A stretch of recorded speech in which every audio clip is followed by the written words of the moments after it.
माननीय सदस्यहरू, प्रतिनिधि सभाको आजको बैठकको कारबाही प्रारम्भ हुन्छ। सर्वप्रथम शून्य समयको कार्यक्रम प्रारम्भ हुन्छ। शून्य समयमा बोल्न चाहनुहुने मान्य सदस्यहरूको लागि 1 मिनेटको समय निर्धारण गरिएको छ। निर्धारित समयभित्र मान्य सदस्यले आफ्नो भनाइ राख्न हुन अनुरोध गर्दछु। सर्वप्रथम मान्य श्री अञ्जना बिसङ्खे।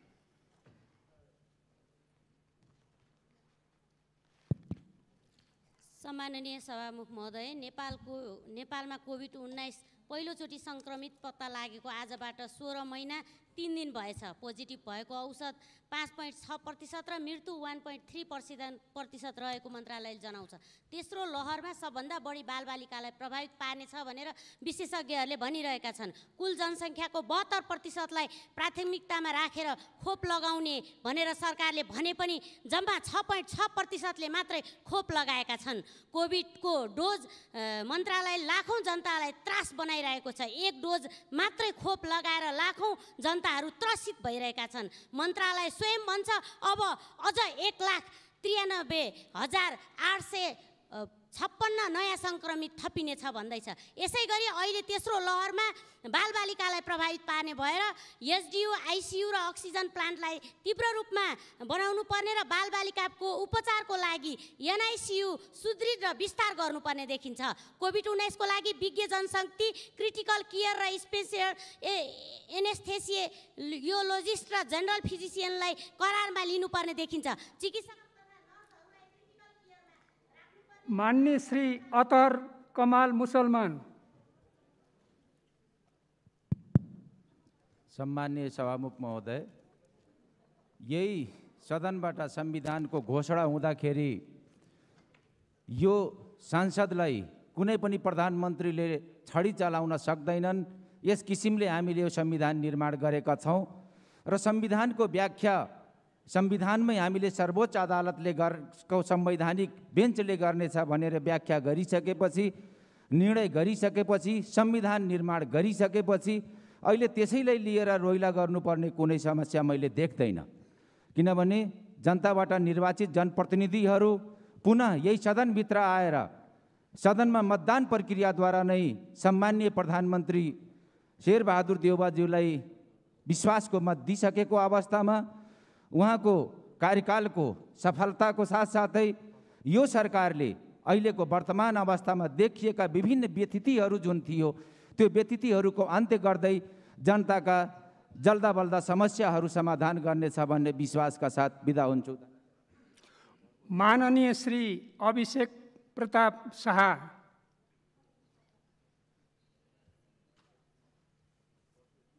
सम्माननीय सभामुख महोदय, अस्ति भर्खर केही दिन अगाडि पूर्व प्रधानमन्त्री आदरणीय व्यक्तित्व बाबुराम भट्टराईजीले एउटा आफ्ना साथीहरूको रिट्विट गर्नुभएको थियो। Faith is dangerous thing, it makes you throw away milk and drink urine भनेर एउटा धर्ममाथि चाहिँ उहाँले प्रहार गर्नुभएको थियो। सभामुख महोदय, हामी यो देश एउटा सेकुलर देश हो। हामी सबै धर्मलाई इज्जत गर्ने र चाहिँ सबै धर्मलाई उत्तिकै सम्मान हुने चाहिँ हाम्रो धारणा हो। र त्यही पनि उहाँ जस्तो व्यक्तित्व, उहाँ जस्तो पढा लेखा, उहाँ जस्ता बनाउन एउटा सिनियर व्यक्तित्वले त्यस्तो अभिव्यक्ति दिइसकेपछि पुरै नेपालमा खास गरेर हिन्दू धर्मावलम्बीहरू एकदमै आक्रोशित छन्। सभामुख महोदय, यस्तो किसिमको टेका टिप्पणी नआओस्। आइन्दा हुने समयमा म चाहिँ जोरदार माग गर्न चाहन्छु। धन्यवाद। जय नेपाल। माननीय श्री अमृता देवी अग्रहरी।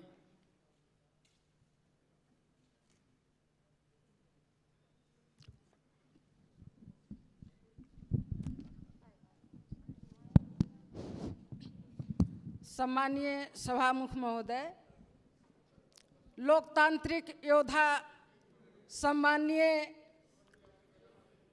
प्रधानमन्त्री शेरबहादुर देउवाज्यू 5औं पटक प्रधानमन्त्री नियुक्त भएकोमा सर्वप्रथम म उहाँलाई हार्दिक बधाई र शुभकामना व्यक्त गर्न चाहन्छु।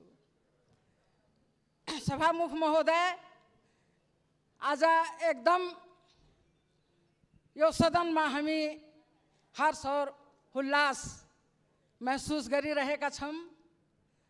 अब पुनः चाहिँ कमसे कम 18-19 महीना यो सदनभित्र चाहिँ शान्तिको स्थापनाको साथ चाहिँ हामी अगाडि बढौँ भन्ने चाहिँ विश्वास पनि राखेका छौँ र हाम्रो प्रधानमन्त्रीको कुशल चाहिँ नेतृत्वको मा चाहिँ देशको जनता सुख शान्ति समृद्धिको चाहिँ आभास गरौँ। यो पनि एउटा हाम्रो आशा र विश्वास हो र पुनः चाहिँ उहाँको माननीय श्री आशा कुमारी विक।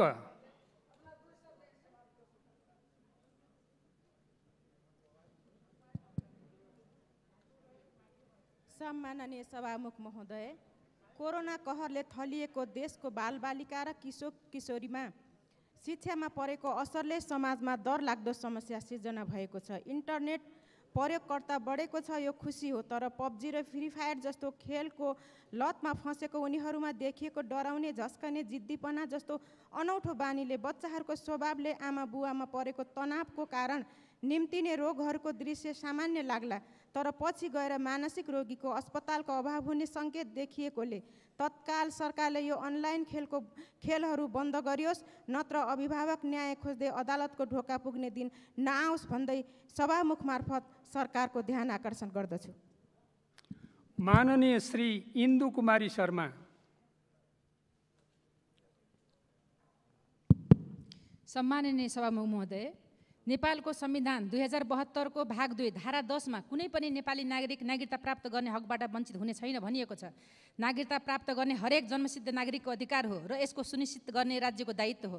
तर आज लाखौं नागरिक नागरिकता नपाउँदा शिक्षा, स्वास्थ्य, रोजगारी जस्ता संविधान प्रदत्त मौलिक हकबाट वञ्चित भई राज्यविहीन भई पीडादायक जीवन बाँच्न बाध्य भएका छन्। सभामुख महोदय, आफूलाई अनुकूल र सत्ता टिकाइराख्न संसद छलेर चलिरहेको संसद विघटन गरी भोलिपल्ट नै अध्यादेश मार्फत नागरिकता ऐन ल्याउन सक्ने सरकारले हामी सांसदहरूले 3 वर्षदेखि बारम्बार संसदमा नागरिकता ऐन पारित गर्न आवाज उठाउँदा किन सुनवाई गरेन, म प्रश्न गर्न चाहन्छु। सभामुख महोदय, तसर्थ आम जनताको भाग्य र भविष्यसँग खेलबाड गर्न बन्द गरियोस् र राज्य व्यवस्था समितिले 2077 साल असार 9 गते यो सम्मानित सदनमा पेश गरेको नागरिकता ऐन छिटोभन्दा छिटो सर्वसम्मतिले पारित गरियोस् भन्दै सभामुख मार्फत यो गरिमामय संसद र सरकारको ध्यान आकर्षण गराउन चाहन्छु। धन्यवाद। माननीय श्री उमा रेग्मी।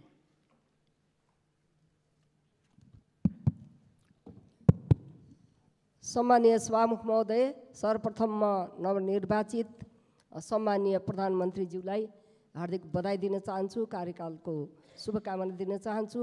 सम्मानीय सभामुख महोदय, यो भौतिक मन्त्रालय अन्तर्गतका साना 50 लाखभन्दा कमीका रोडहरू अहिले असारे बजेटको हिसाबमा लथालिङ्ग र त्यो चाहिने अत्यन्तै दुरुपयोग अवस्थामा छन्।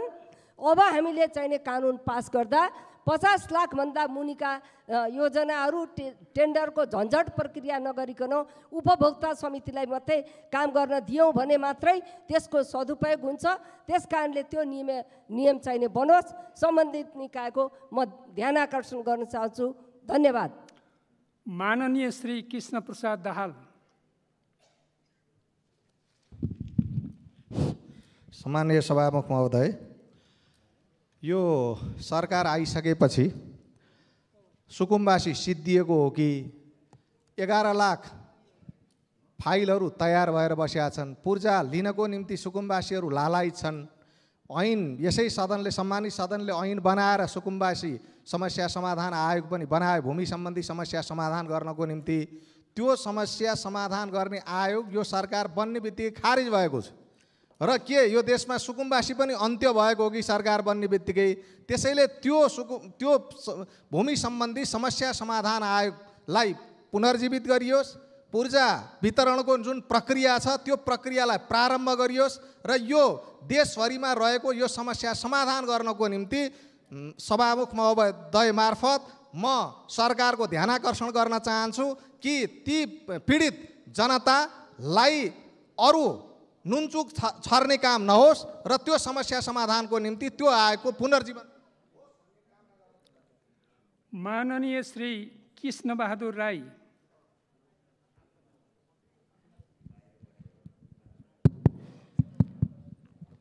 सम्माननीय सभामुख महोदय, शहरी विकास मन्त्रालय अन्तर्गत यो बागमती सभ्यता एकीकृत विकास समितिको मातहतमा रहेको काठमाडौँ क्षेत्र नम्बर 3 को गोएश्वरी गोकर्ण बागमती कोरिडोर सडक यतिखेर यो बर्खाको समयमा त्यहाँ आवतजावत गर्न नसक्ने अवस्थामा छ। यसको मूल कारण चाहिँ त्यहाँ पहिला आयोजना 25-26 वर्ष अगाडि सुरु हुँदादेखिको मुआवजाको विवाद अहिले पनि छ, जसका कारण हामीले चाहिँ सम्बन्धित मन्त्रालयमा ध्यानाकर्षण गराएर 6-7 महिना अगाडि एउटा कार्यदल पनि बनेको, तर त्यसले पनि समयमै काम सम्पन्न गर्न नसक्दाखेरि त्यहाँ अहिले एडिबीको लगानीमा अगाडि बढेको बागमती सौन्दर्यीकरणको काम पनि रोकिएको छ। बाटो पनि नहुँदाखेरि समस्या परेको छ। एकातिर किसानहरू, पीडित किसानहरूले मुआवजा पाउने त्यो काम पनि हुन सकेको छैन भने अर्कोतिर त्यसका कारणले त्यहाँ निर्माणका अरू कामहरू रोकिँदाखेरि ज्यादै नै कठिनाइ भएकोले म सम्बन्धित निकायको फेरि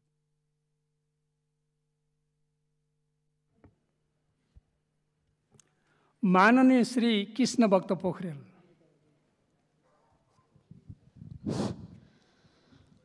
सम्माननीय सभामुखज्यू, असार 1 गतेदेखि नै आएको अविरल वर्षाले यसपटक चितवन जिल्लाभरि नै धेरै नै क्षति पुर्याएको छ। मानवीय मृत्यु 2 जना मात्र भए पनि भौतिक क्षतिको हिसाबले अरबौँको क्षति पुगेको छ। नारायणी, राप्ती, कयर जस्ता खोलाहरूले बस्ती नै उजाड बनाएको छ। 90% चेपाङ समुदायको बस्ने साबिक सिद्धि गाउँपालिका र हाल कालिका नपा वार्ड नम्बर 10 र 11 का 2वटा वार्डको भविष्य मानव जाति बस्नका लागि समेत अयोग्य हुने गरी जोखिमग्रस्त अवस्थामा पुगेको छ। एकातर्फबाट ठाडो खोलाको कटान र अर्कोतर्फबाट पहाडबाट झर्ने पहिरोले पुरै जीवन नै सन्तासमा परेको छ। यस्तो अवस्थामा ती सिद्धि गाउँका मानिसलाई एउटा फाँटमा एकीकृत बस्ती विकास गरी नराख्ने हो भने हरेक वर्षको बाढीले गाउँ उजाड हुनेछ र मानवीय जीवन नै कष्टप्रद हुनेछ। तसर्थ नेपाल सरकारले तत्काल यस प्रकारको जोखिमग्रस्त क्षेत्रहरूलाई एकीकृत बस्ती विकासका योजना समावेश गर्न एक उच्च स्तरीय संयन्त्र गठन गर्न म आह्वान गर्न चाहन्छु र सुन्ने समयमा उठाइएका यस्ता सवालहरू हाम्रो नियमावलीको नियम 15 बमोजिम 5 दिनभित्र जवाफ दिनुपर्ने व्यवस्था छ। त्यो व्यवस्थाको लागि म माननीय श्री खगराज अधिकारी।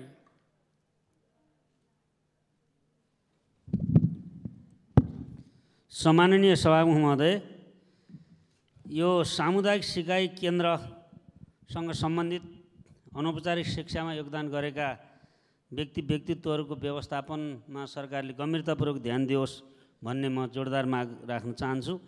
र पहिलो दिन नै हाम्रो संसदमा प्याभलभको कन्डिसनिङ थ्योरी जस्तो भयो। सभामुख महोदय, सम्माननीय प्रधानमन्त्रीज्यू लबिङमा ओइलमा पुग्नुभयो उहाँ, अनि हामी राष्ट्रिय गान धुन बजिरहेको थियो। सम्माननीय प्रधानमन्त्रीज्यूलाई पहिलेदेखि नै उठाउने बानी परेको हुनाले उहाँ अहिले पनि प्रतिपक्षी नै हुँ कि जस्तो परेको हो कि या उहाँले ओइल घेर्नु भएको यो अस्पष्ट भएको हुनाले प्रष्ट हुन म चाहन्छु कि के हो, उहाँले चाहिँ ओइलमै उहाँ चाहिँ मौन धारण गर्नुभयो या राष्ट्रिय गानमा रहनुभयो त्यो थाहा भएन, या ओइल घेराउन चाहिँ नि बानी परेकोले प्याभलभको कन्डिसनिङ थ्योरी अनुसार त्यही पर्नुभयो, यो कुरा पनि म स्पष्ट हुन चाहन्छु। धन्यवाद। माननीय श्री खेमप्रसाद लोहनी। सम्माननीय सभामुखज्यू, हिमाली क्षेत्र यो देशको अति दुर्गम स्थानहरूमा यति बेला मोटर जाँदैनन् वर्षातको कारणले, यातायातको अत्यन्तै असुविधा छ। त्यहाँ कोही मान्छे बिरामी भए दुर्घटनामा पर्यो भने त्यसलाई उपचार गर्न हस्पिटल लैजानको लागि हेलिकप्टरबाट मात्रै सम्भव छ। तसर्थ ती क्षेत्रहरूमा यातायातको सुविधा दिलाउनु पर्ने राज्यको दायित्व हो। राज्यले त्यहाँ मोटर यातायातको सुविधा दिन नसकेको कारणले त्यहाँ पर्ने आकस्मिक बिरामीहरूको उपचारको निम्ति हेलिकप्टरबाट उद्धार गर्ने व्यवस्था सरकारले गरोस्, उपचारको व्यवस्था गरोस् हेलिकप्टरबाट लिएर आएर। म यो जोरदार माग गर्दछु। दोस्रो कुरा, अहिले पनि नेपाली जनताहरू कोभिडको खोप पर्खिएर बसिरहेका छन्। कहिलेसम्म सबैले कोभिडको खोप पाउने? प्रधानमन्त्री हुनुभएको पहिलो दिन नै सम्बोधन गर्नुभएको थियो, पहिलो प्राथमिकता खोप खोप खोप हो भनेर उहाँले भन्नुभएको थियो। तर आज स्थिति उस्तै छ। 5 महिनापछि सम्माननीय प्रधानमन्त्रीज्यूले आफूले खोप लगाएको 5 महिनापछि खोप उद्घाटन गर्न खोप केन्द्रहरूमा जानुभएको थियो। राजनीतिक रूपमा हामी माननीय श्री गगन कुमार थापा। सम्माननीय सभामुख महोदय, पुनर्स्थापित संसदले सरकारलाई विश्वासको मत दिएसँगै नयाँ अध्याय प्रारम्भ भएको छ। यो अध्यायको सुखान्तको लागि सरकार र संसद दुवैसँग नयाँ अपेक्षाहरू छन्।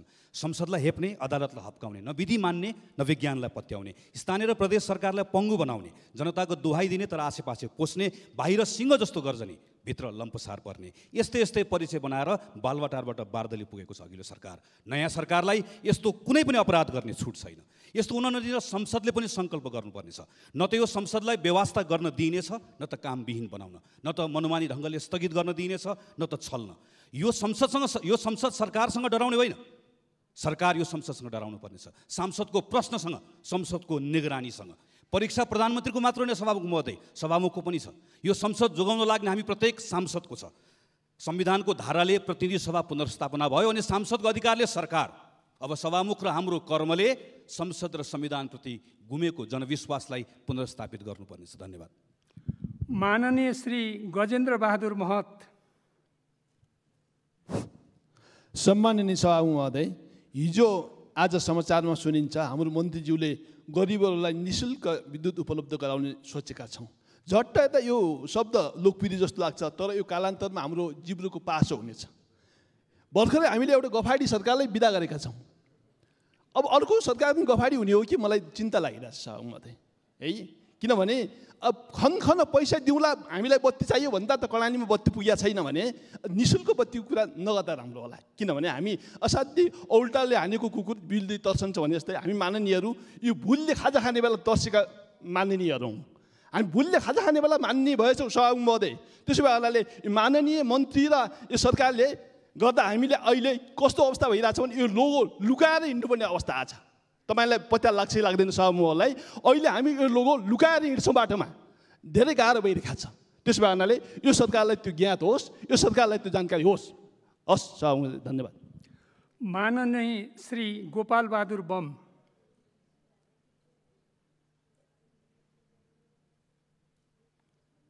माननीय श्री गोपाल बहादुर बम। सम्माननीय सभामुख महोदय, सर्वप्रथम त नेपालको राष्ट्रिय राजनीति परिवर्तन अनुसार नयाँ सरकार गठन भएको छ। उहाँले मुगाली जनता, दुर्गम पिछडिको जनतालाई प्राथमिकता साथ हिँड्नको लागि हार्दिक शुभकामना टक्राउन चाहन्छु र साथसाथै विगतमा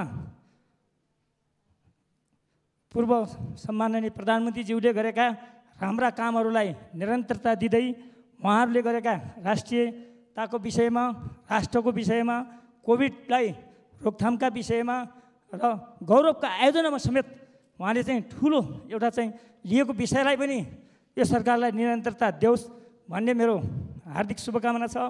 र त्यसका साथसाथै म एउटा मुगु जिल्लाबाट निर्वाचित सांसद हो। मुगु जिल्लामा म आउँदादेखि यो सदनमा कराइरहँदा नागमा गमगढी नाक्चा लाग्ने सडकलाई प्राथमिकता दिएर सडक नपुगेको ठाउँमा सडक पुर्याउनुहोस्, विद्युत नपुगेको ठाउँमा विद्युत पुर्याउनुहोस् भन्ने प्राथमिकता साथ बोलिराखेको छु। त्यो यो सरकारले पनि प्राथमिकता साथ अगाडि बढाओस् भन्ने मेरो चाहिँ चाहना र इच्छा छ। माननीय श्री गङ्गा चौधरी सदगौवा।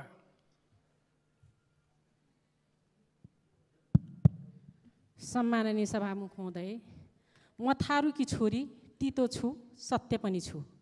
सभामुख महोदय, लोकतन्त्र भनेको के हो? म लोकतन्त्रको परिभाषा खोज्दैछु। लोकतन्त्र भनेको के बोल्न नपाउने हो र? फरक विचार राख्दैमा निस्केर जा भन्न मिल्छ? एउटा बराबर हैसियतको सांसदलाई निस्केर जा भन्ने, त्यहाँ त सबैको एउटै हैसियत होइन र? अन्तर्राष्ट्रिय सम्बन्ध समितिमा अधिनायकवादी चरित्र प्रदर्शन भयो, संविधानले दिएको मौलिक हक हनन भएको छ, वाक स्वतन्त्रतामाथि गम्भीर आघात पुगेको छ। हामीले सङ्घर्ष गरेर ल्याएको लोकतन्त्र यस्तो हुन सक्दैन।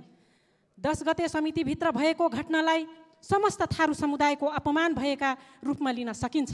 नारद मुनि राणाको मात्र होइन, जुन दृश्य समितिभित्र देखियो त्यो सदियौँदेखि शासकहरूले थारूमाथि शोषण गरेको झझल्को दिलायो। सभामुख महोदय मार्फत म आगामी दिनमा यस्तो घटना नडोहोरियोस् र हामीलाई थारू समुदायलाई स्वीकार्य हुने छैन। माननीय श्री घनश्याम खतिवडा। सम्माननीय सभामुख महोदय, आज भर्खरै बनेको नयाँ सरकारले कोरोना खोपको विषयमा प्राथमिकतामा राखेका अभिव्यक्तिहरू आइरहँदा रहँदै पनि कोरोना कहरबाट मुलुक नराम्रोसँग फेरि फसिरहेको छ। सभामुख महोदय, कोरोनाको असर बढिरहेको छ। खोप आज पहुँचवालाले मात्रै पाउने, दुर्गम दूरवर्ती ठाउँहरूमा खोप नपुग्ने कुराको गुनासो चारतिर छ। खोपको विषयमा सरकारको म ध्यान आकर्षण गराउन चाहन्छु। हुन त सरकार बनेको यतिका दिनसम्म स्वास्थ्य मन्त्रालयले मन्त्री नै नपाएको अवस्थामा के पो होला र सभामुख महोदय, निराशाका दिन सुरु भए भन्ने लागेको छ। सुकुम्बासीहरूको समस्या समाधानमा अघिल्लो सरकारले बनाएका थिति विधि र प्रक्रियाहरूलाई लथालिङ्ग पार्ने गरीका अभिव्यक्तिहरू आइरहेका छन्। सुकुम्बासीहरूको भावना भड्कियो भने राज्यले सम्हाल्न नसक्ला। म सरकारलाई अलिक सतर्क रहन पनि खबर। माननीय श्री चाँद तारा कुमारी।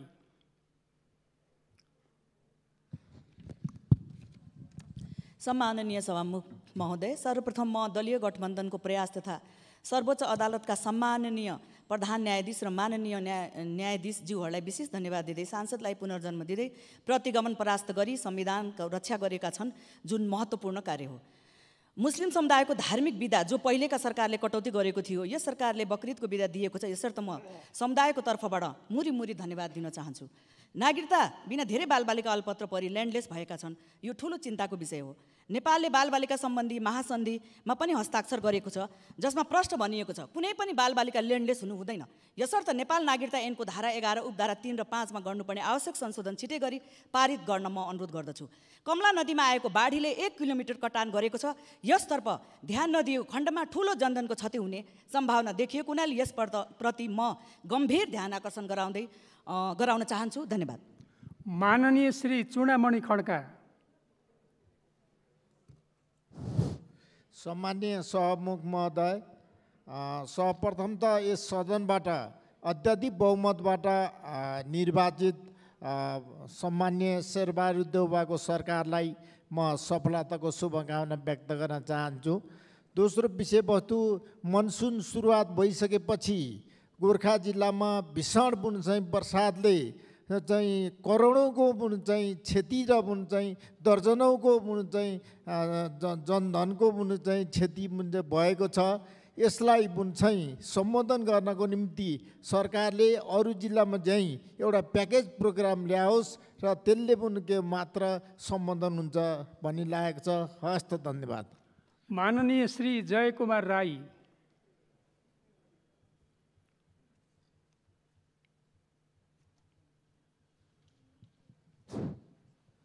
सभामुख महोदय,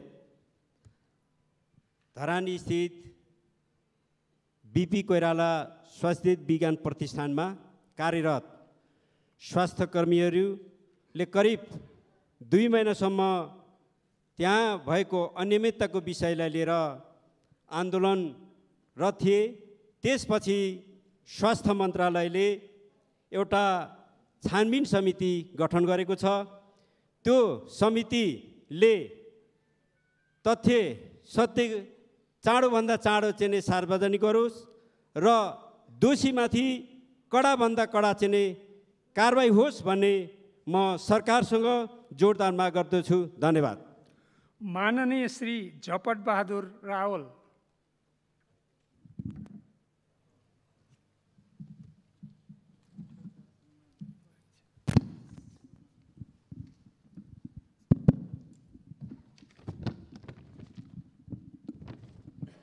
सम्माननीय सभामुख महोदय, एक कार्यकालमा 3 पटक प्रतिनिधि सभाको सदस्य हुनु पाएकोमा म सम्पूर्ण मान्यज्यूलाई हार्दिक बधाई दिन चाहन्छु।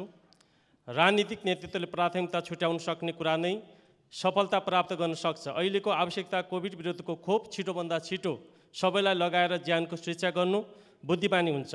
अर्को भनेको जनताको विश्वास जोगाइराख्नु राजनीतिमा पारदर्शिता चाहिन्छ। त्यसका लागि यो शक्तिशाली जननिर्वाचित संसदले सरकारलाई बिचौलियाबाट जोगिएर सिधै कुनै पनि क्षेत्रमा पहुँच कायम गर्न मार्गदर्शन गर्नुपर्छ। भ्रष्टाचार, दलाली, माफियाकरणलाई निर्मूल पार्ने दिशामा दृढतापूर्वक उभिनुपर्छ। राजनीतिक निराशाजनक स्थितिलाई सुधार गर्नका लागि गम्भीर भएर अगाडि बढ्न सकेमा मात्र संसदले तेस्रो पटक पाएको जीवन सार्थक हुनेछ। धन्यवाद। माननीय श्री अमृता थापा।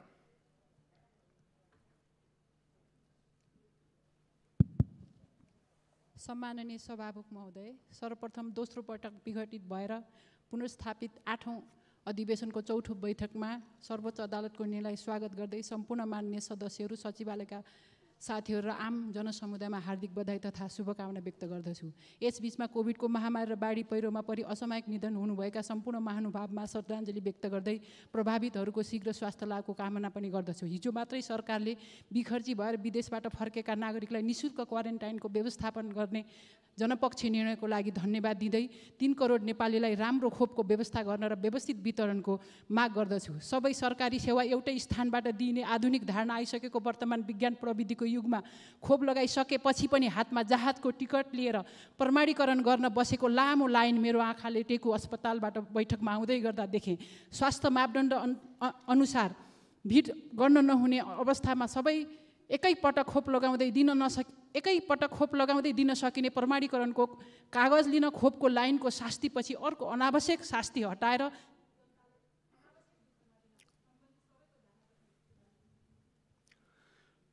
मान्य सदस्यहरू, विशेष समयमा बोल्नका लागि दलीय आधारमा मान्य सदस्यहरूको नाम प्राप्त हुन आएको छ। म उहाँहरूलाई बोल्न समय दिन्छु। सर्वप्रथम मान्य श्री पदम गिरी, समय 5 मिनट।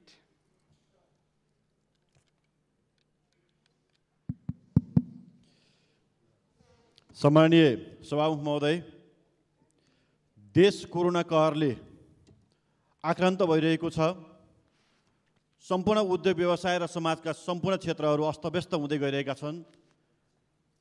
यस्तो विकराल अवस्थामा सम्पूर्ण नेपाली नागरिकहरूलाई जीवनको सुरक्षा गर्ने दायित्व राज्यको हो। अघिल्लो केपी ओली नेतृत्वको सरकारले सम्झौता गरिसकेको र कतिपय आइसकेको 1 करोड 31 लाख खोप वर्तमान सरकारले तत्काल नेपाली जनतालाई प्रभावकारी ढङ्गले र व्यवस्थित ढङ्गले त्यो खोप नागरिकहरूलाई लगाउनु पर्नेछ।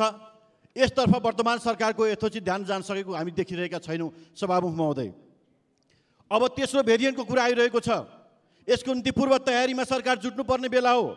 यसका निम्ति सरकारले यथोचित ध्यान दिएको हामी देखिरहेका छैनौँ। यो हाम्रो निम्ति दुर्भाग्यको कुरा छ।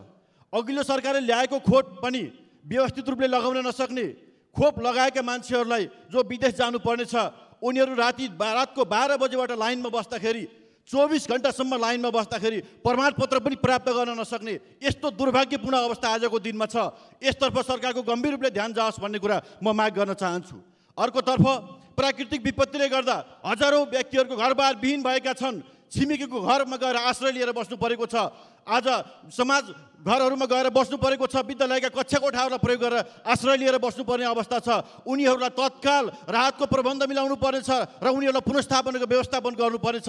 यसतर्फ सरकारले ध्यान दिएको छैन। सभामुख महोदय, म यति बेला भन्न चाहन्छु, आज मेलम्चीदेखि लिएर पर्वतको कुस्मा जलजला र गोर्खाका थुप्रै ठाउँहरू, देशभरिका ठाउँहरू आज बाढी पहिरोबाट आक्रान्त भएका छन्। धेरै घरबार विहीन भएका छन्। उनीहरूलाई तत्काल बस्तीको संरक्षण गरेर उनीहरूलाई पुनर्स्थापन गर्नेतर्फ सरकारले यथोचित ध्यान दियोस् पनि भन्ने म माग गर्न चाहन्छु। सभामुख महोदय, तर दुर्भाग्य यी कुराहरू सरकारको प्राथमिकतामा छैन। आज यो वर्तमान निर्दलीय सरकार, यो सरकारले हिजो यी समस्याहरूको समाधान गर्नुभन्दा पनि हिजो केपी ओली सरकारले लिएका निर्णयहरू, सकारात्मक कामहरूलाई कसरी भत्काउन सकिन्छ भन्नेतर्फ यो सरकारको ध्यान गइरहेको छ। यो सरकारले आज जुन भूमि सम्बन्धी समस्या समाधान आयोगले यो देशका 12 लाख भूमिहीनहरूलाई र अव्यवस्थित बसोबासीहरूलाई लाल पूर्जा बाँड्नका निम्ति अन्तिम तयारीमा पुगिरहेको थियो, त्यस्तो भूमि सम्बन्धी समस्या समाधान आयोगलाई यो सरकारले आज विघटन गरेको छ, खारेज गरेको छ र ती लाल पूर्जा अब प्राप्त गर्छौँ भनेर हेरिरहेका ती नागरिकहरूलाई आज निराश बनाउने काम यो सरकारले गर्दैछ।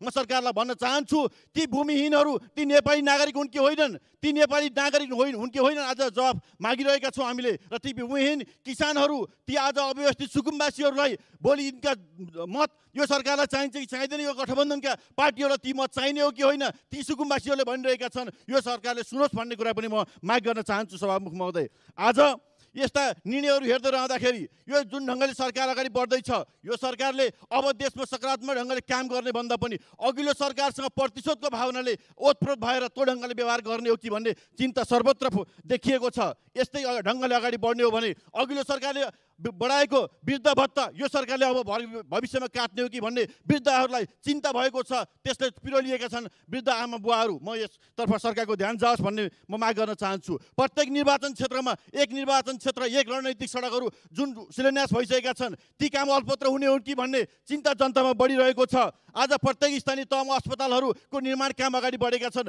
ती कुराहरू कतै यो सरकारले प्रतिशोधको भावनाले गर्दा अल्पत्र पार्ने हो कि भन्ने चिन्ता र संशय आम जनतामा बढिरहेको छ सभामुख महोदय। र बेरोजगार युवाहरूलाई रोजगारी र स्वरोजगार सृजना गर्नका निम्ति सहुलियत ब्याज दरमा ऋण दिने अनुदान दिने प्रबन्ध अघिल्लो सरकारले गरेको थियो, त्यो कतै खारेज हुने त होइन भन्ने अब जनतामा युवाहरूमा चिन्ता बढिरहेको छ सभामुख महोदय। र अघिल्लो सरकारले रेल मार्ग जल मार्ग सुरुङ मार्गका कामहरू जुन ढङ्गले अगाडि बढिरहेको थियो यो अघिल्लो सरकारले असफल भयो भन्ने पार्नका निम्ति ती काम पनि अल्पत्रै पारिने हो कि भन्ने चिन्ता पनि आम जनतामा छ।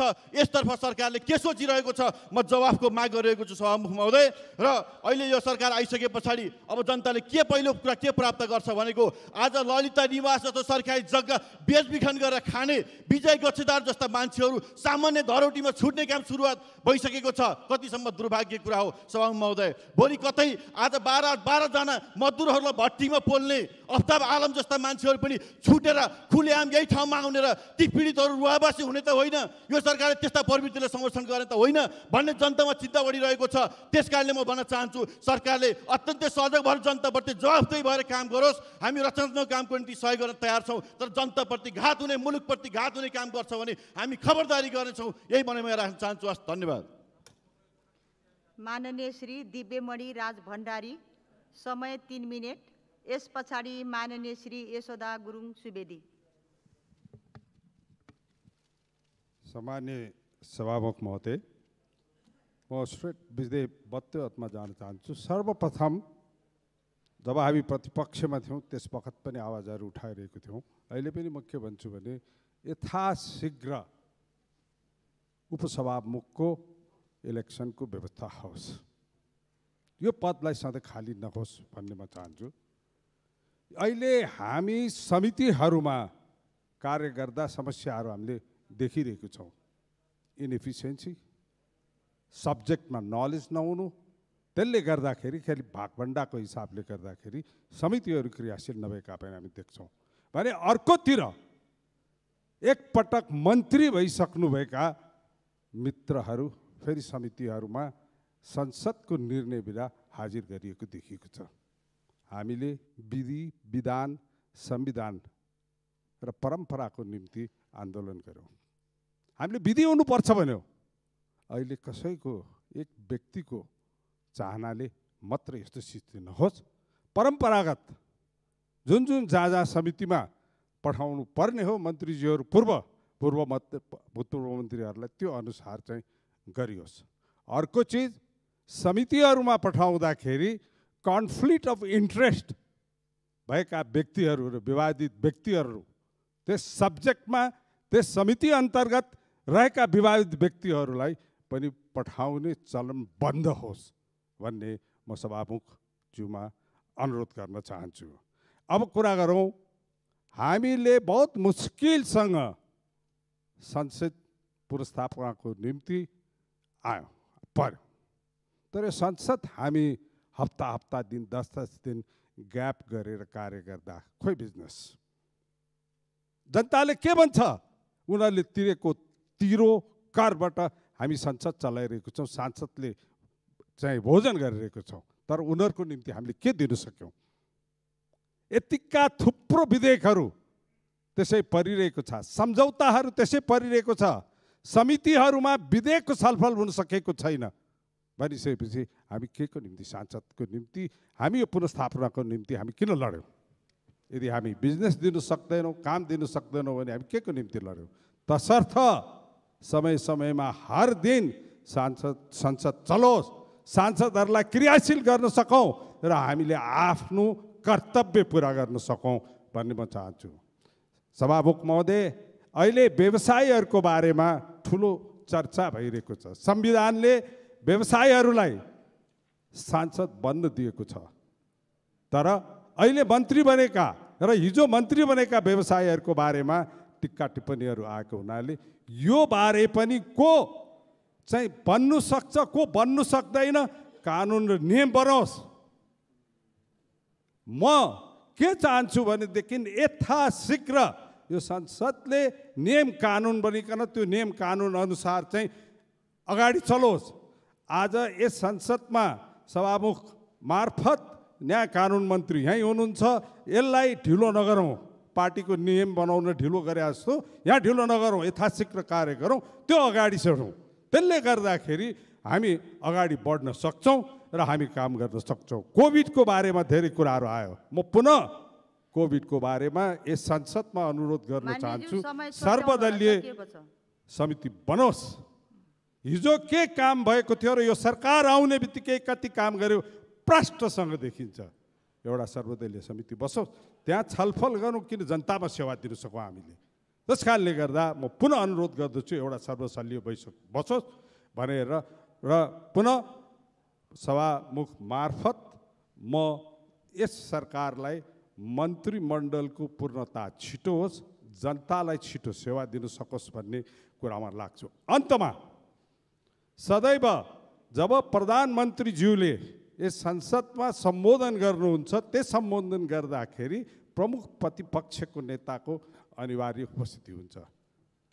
हामीले विगतमा देखेनौँ। तसर्थ म प्रतिपक्षका नेताहरू, प्रतिपक्षका सांसदज्यूहरूलाई यो व्यवस्था मिलाउनुको निम्ति विशेष अनुरोध गर्दछु। धन्यवाद। माननीय श्री यशोदा गुरुङ सुवेदी, समय 5 मिनट। यस पछाडि माननीय श्री प्रमोद शाह।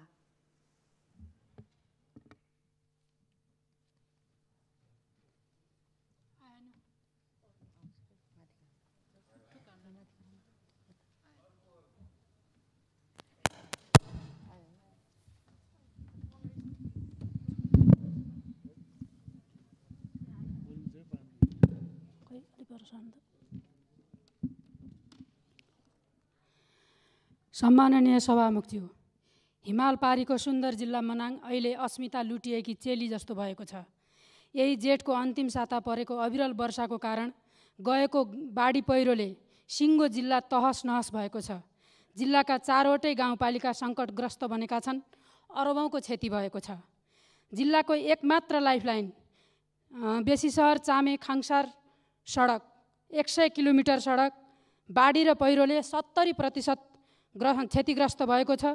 सिङ्गो मनाङ जिल्ला सडक सम्पर्कबाट विच्छेद भएको छ। समग्रमा भन्नुपर्दाखेरि जिल्लामा 70 घर पूर्ण रूपले क्षतिग्रस्त भएको छ। 287 घर उच्च जोखिममा परेका छन्। 150 घर विस्थापित भएका छन्। 2वटा सरकारी कार्यालय पूर्ण रूपले क्षतिग्रस्त छन्। त्यस्तै गरेर 15वटा सरकारी कार्यालय उच्च जोखिममा परेका छन्। 16वटा झोलिङ्गे पुल, 2वटा मोटरेबल पुल र 4वटा काठे पुल गरी 20वटा पुल बगाएको स्थिति छ। 2वटा उच्च मावि, 1 मावि र 1 प्रावि क्षतिग्रस्त भएको छ। नासोङ गाउँपालिकाको अस्पताल उच्च जोखिममा परेको छ। 5वटा लघु जलविद्युत क्षतिग्रस्त भएका छन्। जिल्लामा बिजुलीको सङ्कट परेको छ। यति बेला सरकारले जिल्लालाई विपद सङ्कटग्रस्त क्षेत्र घोषणा गरेको छ। यसको लागि म सरकारलाई धन्यवाद दिन चाहन्छु। साथै तत्काल गर्नुपर्ने काम र दीर्घकाल गर्नुपर्ने कामको योजना बनाएर विपद पश्चातको व्यवस्थापनको लागि सरकारको ध्यानाकर्षण गर्न चाहन्छु। यसका लागि तत्काल गर्नुपर्ने काममा बेसी सहर चामे खङसार सडक जो जिल्लाको लाइफलाइन पनि हो, यो तत्काल सञ्चालनमा ल्याउनको लागि यो नेपाली सेनालाई जिम्मा दिएर मात्र सम्भव छ भन्ने त्यहाँका जनताको चाहना छ। त्यसका लागि खास गरिकन पहिरोहरू गएको ठाउँमा डोजरहरू राखेर तत्काल पहिरोहरू हटाउने काम गर्ने र केही ठाउँमा चाहिँ ग्याबिङ वाल राखेर मोटर बाटो सञ्चालन गर्नुपर्ने काम छ। त्यस्तै गरेर आन्तरिक आवागमन एक गाउँबाट अर्को गाउँमा जाने आवागमन अवरुद्ध भएका छन्। सानसाना काठे पुलहरू निर्माण गरेर भए पनि आन्तरिक आवागमनको व्यवस्था गर्न जरुरी भएको छ। त्यस्तै गरेर जिल्लाको लाइफलाइन एकमात्र लाइफलाइन अवरुद्ध भएको कारणले जिल्लाभरि खाद्य सङ्कटको अवस्था सिर्जना हुन गइरहेको छ। जिल्लाभरि खाद्य सङ्कटको यो अवस्थालाई ध्यानमा राखेर हेलिकप्टरबाट खाद्यान्न ढुवानी गर्नुपर्ने अवस्था छ। त्यतातिर सरकारको ध्यानाकर्षण गर्न चाहन्छु। त्यस्तै गरेर केन्द्रीय प्रसारण लाइन जिल्लामा रहेका साना जलविद्युत आयोजनाहरू बाढीले ध्वस्त भएको कारणले केन्द्रीय प्रसारण लाइन त्यहाँ पुगेको 3 वर्ष भयो, अहिलेसम्म वितरण हुन सकेको छैन। त्यसैले तत्काल यो विषयलाई चाहिँ अति जरुरी महत्त्वको विषय बनाएर तत्काल केही ठाउँमा क्षतिग्रस्त भएका पोलहरूलाई निर्माण गरी स्थानीय रूपमा वितरणको व्यवस्था गर्नको लागि म सरकारको ध्यानाकर्षण गर्न चाहन्छु। त्यस्तै गरेर अस्पताल, प्रहरी पोस्ट, स्कुल जस्ता मानवीय सेवाका संस्थाहरू तत्काल सञ्चालन गर्नको लागि व्यवस्थापकीय तयारी गर्नको लागि म सरकारको ध्यानाकर्षण गर्न चाहन्छु। त्यस्तै गरेर दीर्घकालीन रूपमा यो बेसी सहर चामे खङसार सडक खण्ड जिल्लाको लाइफलाइन हो। यो लाइफलाइनलाई दीर्घकालीन रूपमा चाहिँ अवरुद्ध नहुने गरेर सञ्चालन गर्नको लागि यसको चाहिँ यो एलाइनमेन्ट नै चेन्ज गर्न पर्ने अवस्था सिर्जना भएको छ। प्रारम्भिक चरणमा यसको अध्ययन गर्ने क्रममा एउटा एलाइनमेन्ट तयार गरिएको थियो जो म्यार्दीदेखि घेराङ हुँदै दानाक्यु निकाल्ने, म्यार्दी घेराङ घेलाञ्चोक हुँदै दानाक्यु निकाल्ने मोटर बाटोको रूपमा चाहिँ यसले एलाइनमेन्ट निर्माण गरिएको थियो। यो जमिन सापेक्षित हिसाबले पक्को जमिन भएको हुनाले यो ठाउँबाट एलाइनमेन्ट चेन्ज गरेर लैजान जरुरी छ। नदी किनारबाट माटो खोस्रेर बाटो बनाउँदा तत्काल छिटोभन्दा छिटो बाटो त बन्ने, तर त्यो दीर्घकालीन नहुने, लगातार रूपमा पहिरो र बाढीले बगाउने गर्दा सरकारको सम्पत्ति बाढी र पहिरोमा बगिरहने स्थिति हुन्छ। तसर्थ एलाइनमेन्ट चेन्ज गर्नको लागि मैले सरकारको ध्यानाकर्षण गर्न चाहन्छु। त्यस्तै गरेर बाढी पीडित बेघरबार नागरिकहरू अहिले सुकुम्बासी बनेका छन्। उनीहरूको लागि पुनर्वासको व्यवस्था गर्नको लागि म सरकारको ध्यानाकर्षण गर्न चाहन्छु। त्यस्तै ताल, धारापानी, थोचे लगायतका नदी किनारका जोखिमपूर्ण बस्तीहरू स्थानान्तरणको लागि सरकारको ध्यान जाओस् म माग गर्न चाहन्छु। त्यस्तै गरेर मर्स्याङ्दी नदी नियन्त्रणको तटबन्ध र जलाधार क्षेत्र निर्माण गर्नको लागि म माग गर्न चाहन्छु। व्यवसाय गुमेर बेरोजगार बनेका नागरिकहरूको रोजगारीको व्यवस्था गर्न म चाहन्छु। त्यहाँ थुप्रै होटलहरू सञ्चालन गरेर त्यो एउटा पर्यटकीय क्षेत्र भएको हुनाले जति घरहरू बगेका छन् सबै होटल घरहरू बगेको स्थिति छ। त्यसैले थुप्रो नागरिकहरू, कयौँ नागरिकहरू बेरोजगार समेत बनेका छन् र यी नागरिकहरूको रोजगारीको व्यवस्था समेत गर्नको लागि म सरकारको ध्यानाकर्षण गर्न चाहन्छु। धन्यवाद।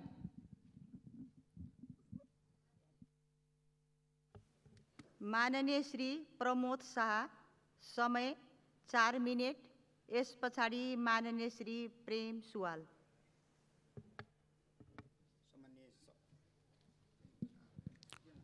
सम्माननीय सभामुख महोदय, आज सर्वप्रथम त प्रतिनिधि सभा पुनः स्थापन भएकोमा सम्पूर्ण मान्यज्यूहरूप्रति हार्दिक शुभकामना व्यक्त गर्न चाहेको छु र आज धेरै दिन पछाडि आज जनताका सरोकारका विषयमा कुरा राख्ने पनि मौका पाएको छु। त्यसले गर्दा सर्वप्रथम देशका जनता जुन कुराले एकदम पीडित भएका छन्, आक्रान्त भएका छन्, आज आफ्नै देशमा आफ्नै देश हो भन्ने प्रमाण समेत दिने अवस्था नरहेको अवस्था छ। सभामुख महोदय, आज हामी चुनाव जितेर आए पश्चात 2074 साल पछाडि नागरिकता विधेयक प्रस्तुत भएको थियो। त्यो समय भनेको 75 भादो 5 गते। त्यो विधेयकमा मलाई लाग्छ 69 वटा सांसदज्यूहरूले संशोधन प्रस्ताव हाल्नु भएको थियो र 102 वटा संशोधन माथि छलफल गर्न 5-6 चोटि त म आफै पनि सरिक भएकै थिएँ। म पनि संशोधनकर्ता मध्ये एउटा थिएँ। त्यो संशोधन प्रस्तावमाथि त्यतिखेर छलफल हुँदाखेरि काङ्ग्रेस, तत्कालीन राजपा र समाजवादी, सङ्घीय समाजवादी फोरम का साथीहरू, मान्य साथीहरूले विरोध गर्नुभएको थियो र नेकपाका साथीहरूले त्यतिखेर समर्थन गरेर पास गर्ने कुरा गर्नुभएको थियो। आज ती नेकपाका साथीहरू आज एमालेमा विभक्त भएका छन्, आज माओवादीमा विभक्त भएका छन्। आज ती एमालेका साथीहरू जतिखेर घोर विरोध गरिराख्नु भएको थियो, आज उहाँहरू नागरिकता विधेयक अध्यादेशै ल्याएर सरकारले अध्यादेशै ल्याएर पास गर्ने अवस्था थियो। सभामुख महोदय, आज करिब 15 वर्ष जन्मको आधारमा नागरिकता पाएको नागरिकको सन्तानले कहिले यो देशको नागरिक हुने? सभामुख महोदय, आज त्यो 31 वर्षको पुग्या छ, तर आफ्नो पहिचान खोजिरहेको अवस्था छ, आफ्नो सम्मान खोजिरहेको अवस्था छ, आफ्नो अधिकार खोजिरहेको अवस्था छ। तर हामी निठुरी भएका छौँ, आज हामी कठोर भएका छौँ। आज ती नागरिकहरू जसको एउटा भाइले नागरिकता पाएको छ, अर्को भाइले पनि नागरिकता पाएको छ, तर अर्को बहिनीले नागरिकता पाएको छैन, अर्को भाइले नागरिकता पाएको छैन, कुनै बहिनीले पाएको छ भन्ने कुनै भाइले पाएको अवस्था छैन। हामी यति गैर जिम्मेवारी पूर्ण हामी अवस्थामा पुगेका छौँ कि आफ्नै देशको 1,90,000 जति व्यक्तिले नागरिकता पाएको सन्तानको छोराछोरीलाई हामीले नागरिकता नदिने, के त्यसलाई गैर नागरिक बनाएर राख्ने, एउटा ठुलो प्रश्न उब्जिएको छ। सभामुख महोदय, आज हामीले सोच्नुपर्ने अवस्था छ। अर्को कुरो, अब यो अवस्थामा अहिले यो एउटा अरू पनि वैवाहिक अङ्गीकृतको कुरा छ। मैले बारम्बार उठाएको छु, वैवाहिक अङ्गीकृतको लागि 7 वर्षको प्रावधान राखेको छ र हाम्रा मान्यजीहरूले धेरै लजिक पनि दिने गर्नुभएको हुन्छ। जतिखेर पनि भारतमा 7 वर्षको प्रावधान छ, त्यसले गर्दा यहाँ पनि राख्नुपर्छ। मैले कतिचोटि सुनेको हुँ, भारतमा नागरिकताको कुनै भ्यालु नै छैन, नागरिकता भन्ने कुरो त्यहाँ छँदै छैन, कसैले प्रयोगै गरेको छैन नागरिकता। त्यहाँ त आधार कार्ड भए पुग्छ नि, उहाँको छोराछोरीको सबै काम गर्न भ्याउँछ, छोराछोरीको नागरिकता दिन भ्याउँछ। म 1 मिनट टाइम मात्र लिन खोजेको छु सभामुख महोदय। त्यसैले गर्दा 7 वर्ष पछाडि जो केटीसँग बिहे गरेर यहाँ ल्याउँछ, के त्यो 7 वर्ष पछाडि त्यसमा शुद्धपना कसरी हुन्छ? त्यो कसरी शुद्ध भाव हुन्छ? राष्ट्रवादी चरित्र उसको कसरी भइहाल्छ 7 वर्ष पछाडि? त्यो प्रावधान यदि गर्ने हो भने सदाको लागि विदेशी केटीसँग विवाह नगर्ने गरी प्रावधान ल्याइदिनु पर्यो सभामुख महोदय। यो ढकोसला गरेर काम छैन। र अब नागरिकलाई यो देशमा जसले नागरिकता पाइसकेछ उहाँको सन्तानलाई नागरिकता चाहिएको छ। हामीले तुरुन्तै अब सबै सर्वसम्मतिबाट गर्ने अवस्था छ। अब एमाले पनि विरोध गर्ने अवस्थामा छैन, किनभने अध्यादेशैबाट नागरिकता दिने कुरो गर्नुभएको थियो।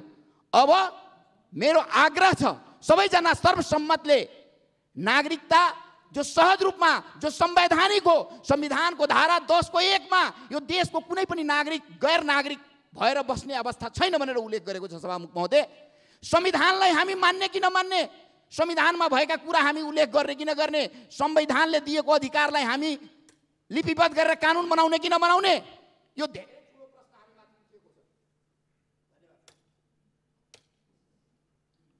माननीय श्री प्रेम सुवाल, समय 3 मिनट। यस पछाडि माननीय श्री लालबाबु पण्डित। सभामुख महोदय, कोभिसिल्डको पहिलो खोप लिएर अलपत्र भएका 18 लाखभन्दा बढी नेपाली भएको तथ्याङ्क छ। पहिलो खोपको प्रभावकारिता शून्य हुने स्थितिमा सरकार त गइरहेको त होइन भन्ने प्रश्न उठिरहेको छ। दोस्रो खोप कोभिसिल्डको लागि भुक्तानी भइसकेको 10 लाख डोज यथाशीघ्र ल्याउने व्यवस्था हुनु जरुरी छ। भारतका अरविन्द सुब्रमण्यमले कोभिड-19 महामारीबाट मृत्यु भएको सङ्ख्या सार्वजनिक गरिएको भन्दा भारतमा 40 लाख बढी भएको लेख्नु भएको छ। भारतीय विज्ञहरूले कोभिडबाट मृत्यु भएकोहरूको सङ्ख्या 5-7 गुणा बढी हुने अनुमान यस अगाडि नै गरेको हो। नेपालमा निषेधाज्ञा खुकुलोको नाममा थत्ता जस्तो भइरहेको छ। नेपाल सरकारले पनि आफ्नो मृत्यु सङ्ख्या लुकाउने नियत राखेर निषेधाज्ञा खुकुलो र व्यवस्था गरिएको त होइन भन्ने जनताको प्रश्न छ। सभामुख महोदय, साम्राज्यवादी र उपनिवेशवादीहरूको प्रतिगमन रोकिएको छैन। हङकङमा उपद्रव पछिल्लो उदाहरण हो र उनीहरूले क्युबामा औषधि समेत रोक लगाएका छन्। यस्तो मानवता विरोधी अपराध गरेको संयुक्त राज्य अमेरिकालाई संयुक्त राष्ट्रसङ्घ मार्फत दबाब दिलाउन संसारका न्यायप्रेमी जनताले आवाज उठाउनु जरुरी छ।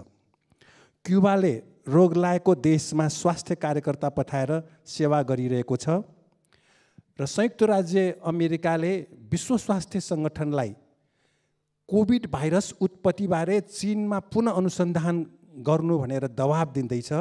यो बेठिक हो।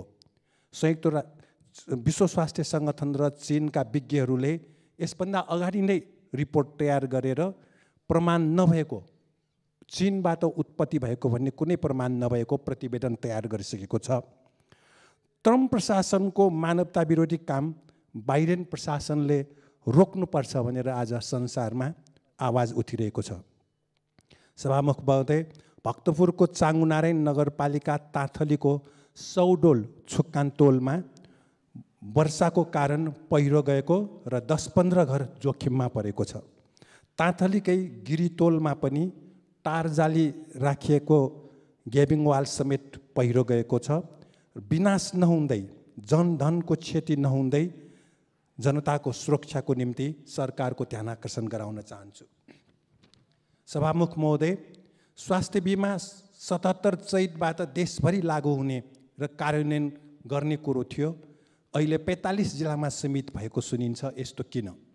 अस्पताल र स्वास्थ्य कार्यकर्तालाई बिमा रकम समयमा भुक्तानी नभएको तर्फ पनि म सरकारको ध्यान आकर्षण गराउन चाहन्छु। एउटा मध्यम स्तरको अस्पताल र स्वास्थ्य संस्थानको 2-3 करोड बिमा रकम भुक्तानी लिन बाँकी रहेको तथ्याङ्क बाहिरिएको छ। कोभिड-19 महामारी विरुद्ध सहकार्यको सिलसिलामा चिनिया कम्युनिस्ट पार्टीबाट नेपाल मजदुर किसान पार्टीलाई प्राप्त मास्क र hydrogen oxygen machine Bharatpur, Butwal, Dhangadhi, Gulariya, Tikapur, Banke, Surkhet, Dailekh, Achham, Kalikot, Jumla अस्पताल पुगेर हामीले हस्तान्तरण गऱ्यौँ र कतिपय अस्पतालमा स्वास्थ्य उपकरण पुग्यो, जनशक्ति पुगेन। र राजधानीमा मन्त्री, सरकारका नेता र उच्च अधिकारीको वरिपरि बसेकाहरूले अवसर पाएको स्थिति यथावत रहेको हुँदा कतिपय जिल्लामा जनशक्ति अभाव भएको सुनियो र यस्तो हुनु भएन। र 3 जनाको शनाखतमा जन्मको आधारमा नागरिकता दिइएको छानबिन गर्नु जरुरी छ। त्यसपछि तिनका सन्तानलाई नागरिकता दिने बारे छलफल गर्न सकिन्छ। धन्यवाद। माननीय श्री लालबाबु पण्डित, समय 7 मिनेट। यस पछाडि माननीय श्री पुष्पा भूषाल गौतम।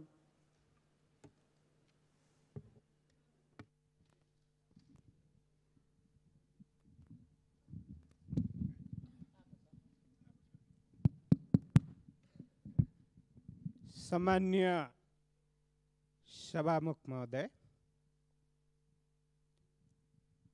प्रतिनिधि सभाको बैठकमा हामीले देशमा उठेका निर्णय भएका, चाहे त्यो निर्णय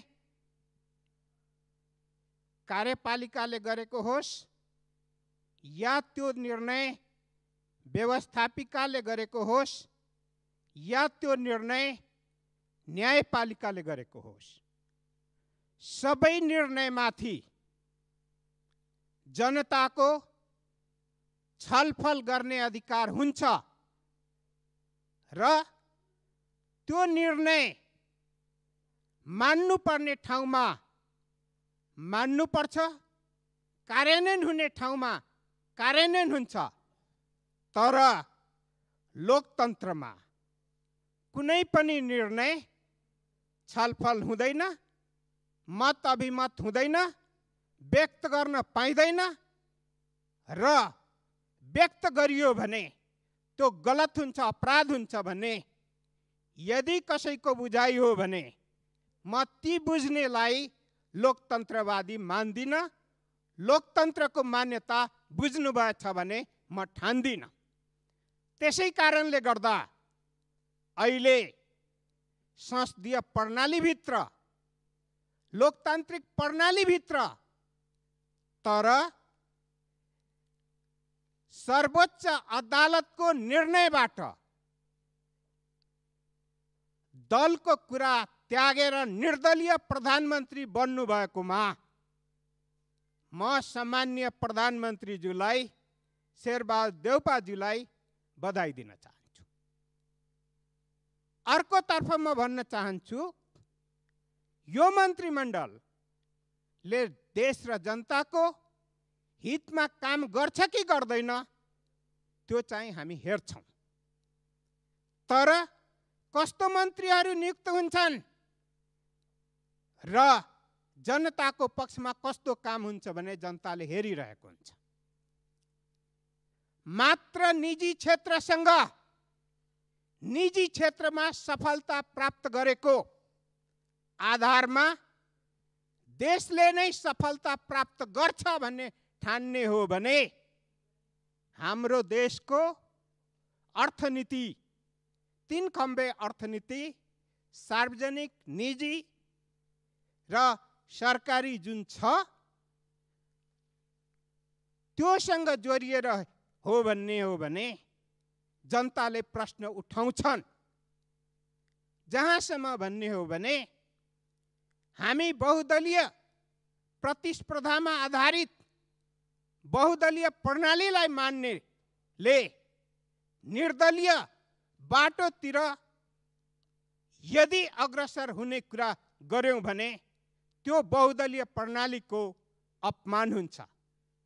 त्यसकारणले गर्दाखेरि कतिपय निर्णयहरू समय सन्दर्भमा त्यो निर्णयहरू पुनरावलोकन भएर फेरि पनि गलत भएको छ भने सचिने स्थिति हुन्छ।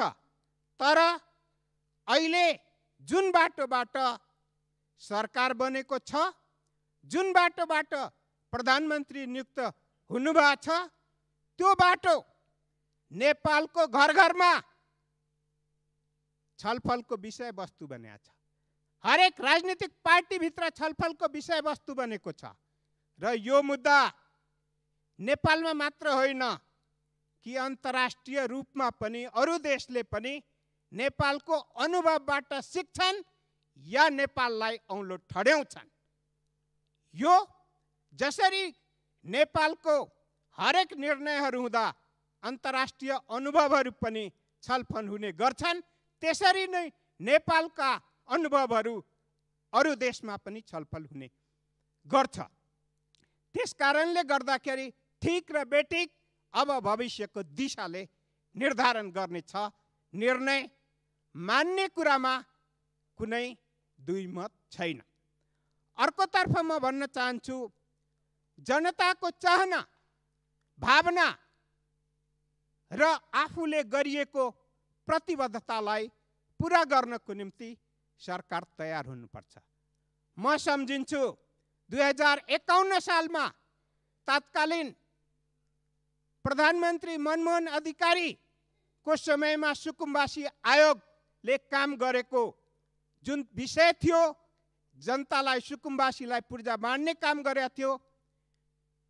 त्यसपछि अहिलेको वर्तमान प्रधानमन्त्री शेरबहादुर देउपाजी आएपछि पहिलो निर्णय सुकुम्बासी आयोगलाई खारिज गर्ने र गरिब सुकुम्बासीको चाहनालाई लाथान्ने काम भएको थियो।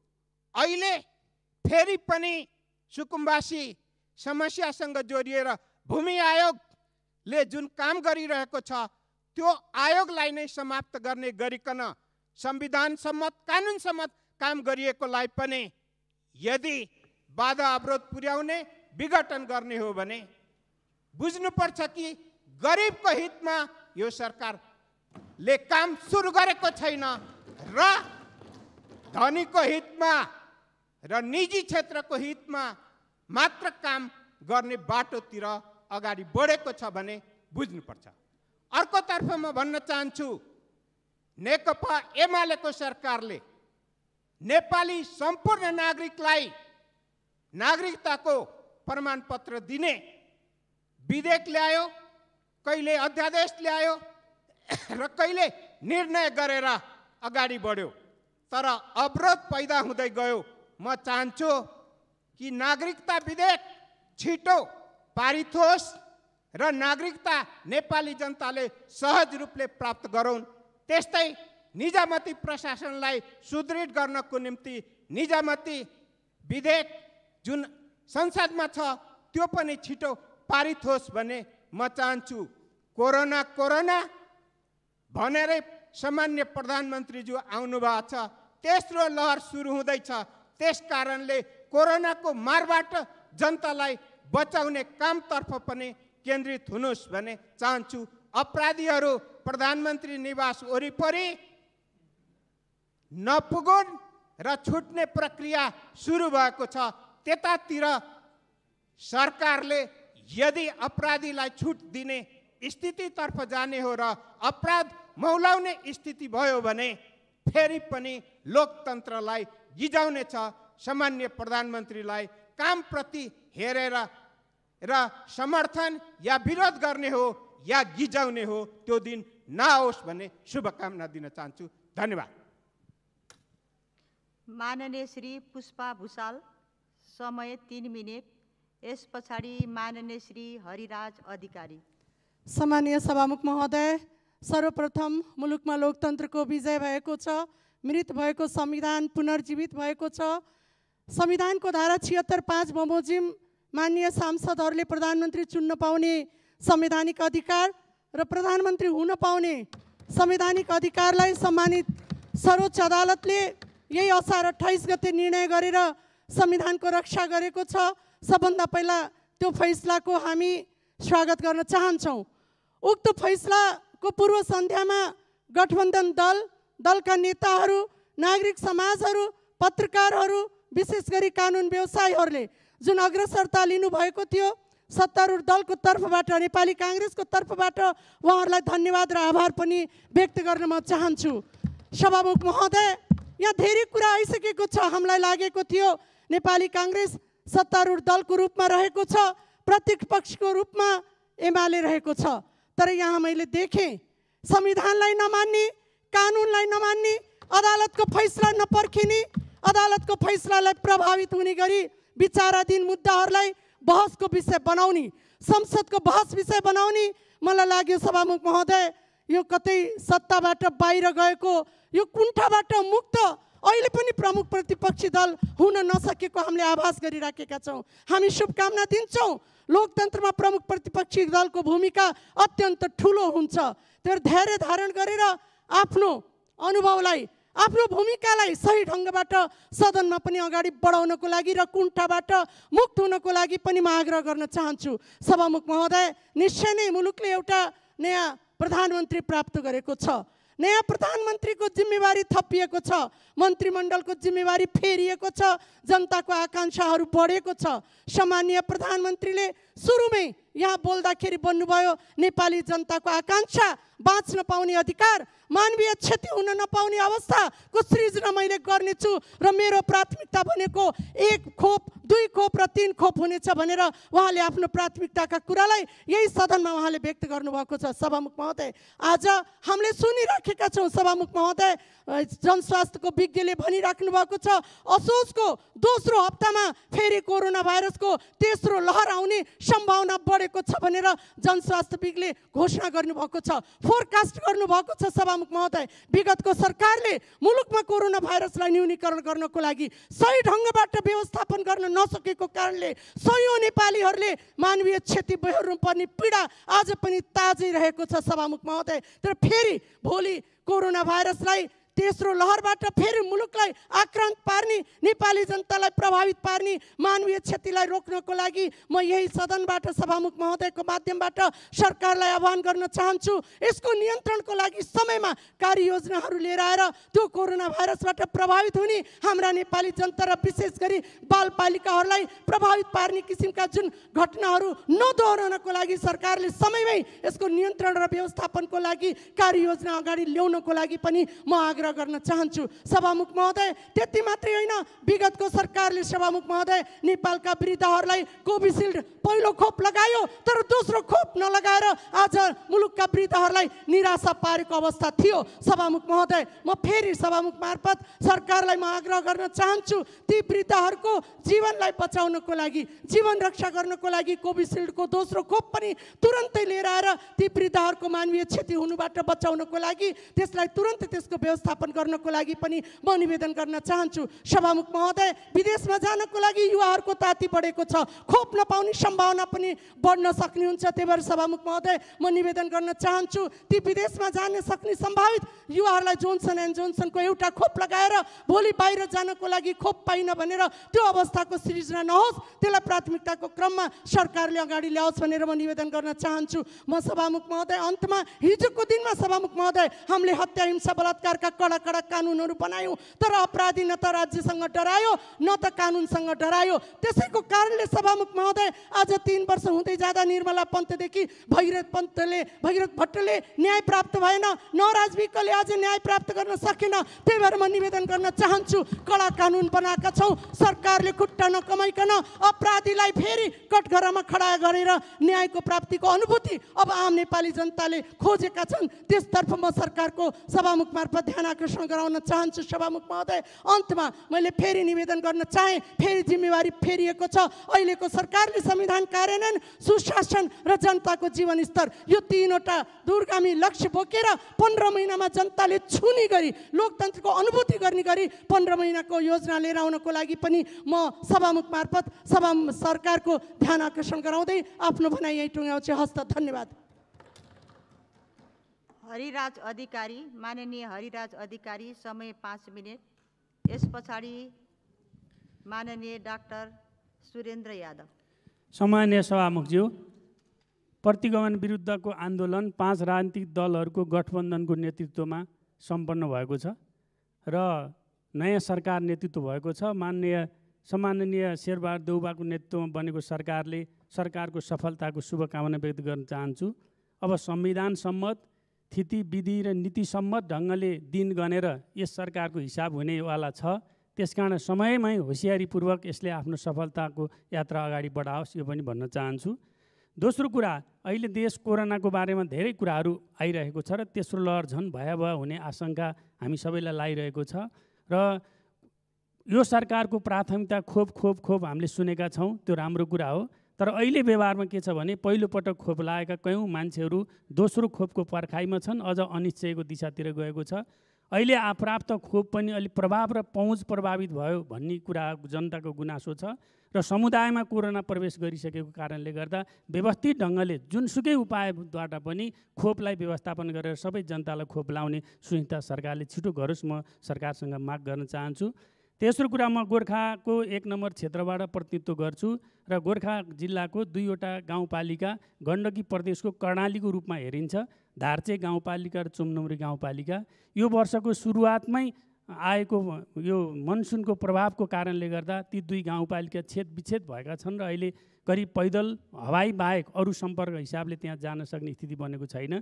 बुढी गण्डकीको किनारै माथि जानुपर्ने किनारका बाटाहरू सबै भत्केका छन्। खच्चडहरूद्वारा त्यहाँ खाद्यान्न लगायतका वस्तुहरू ओसार पसार गरिन्थ्यो, त्यो अवरुद्ध भएको छ र त्यहाँ सबै बस्तीहरूमा चाहिँ पहिरोहरू गएको छ। त्यसकारण सरकारसँग त्यो अलिकति अहिले 2-3टा क्षेत्र चाहिँ सरकारले घोषणा गर्यो। हुन त त्यहाँ पनि यो गृहको चाहिँ प्रकोप प्राधिकरणको प्रतिनिधि, भूगर्भविदहरूको प्रतिनिधि गएर आंशिक रूपमा अध्ययन गरेर आएका थिए, तर त्यो खण्ड छुटेको छ। त्यसलाई विशेष प्रभावित क्षेत्रको रूपमा तत्काल घोषणा गरियोस् र त्यहाँ खास गरी 2-3टा कुरा, एउटा त्यो नदी नियन्त्रणको योजना, अर्को पहिलो नियन्त्रणको योजना र बस्ती स्थानान्तरणको योजना, 3वटा योजना अत्यन्त तत्कालै जरुरी छ। कयौँ मान्छेहरू चाहिँ निधन भइसकेको छ। कयौँ मान्छेहरू स्थानान्तरण भएर पालमुनि रुखको बेरमा ओढाएर बसेका छन्।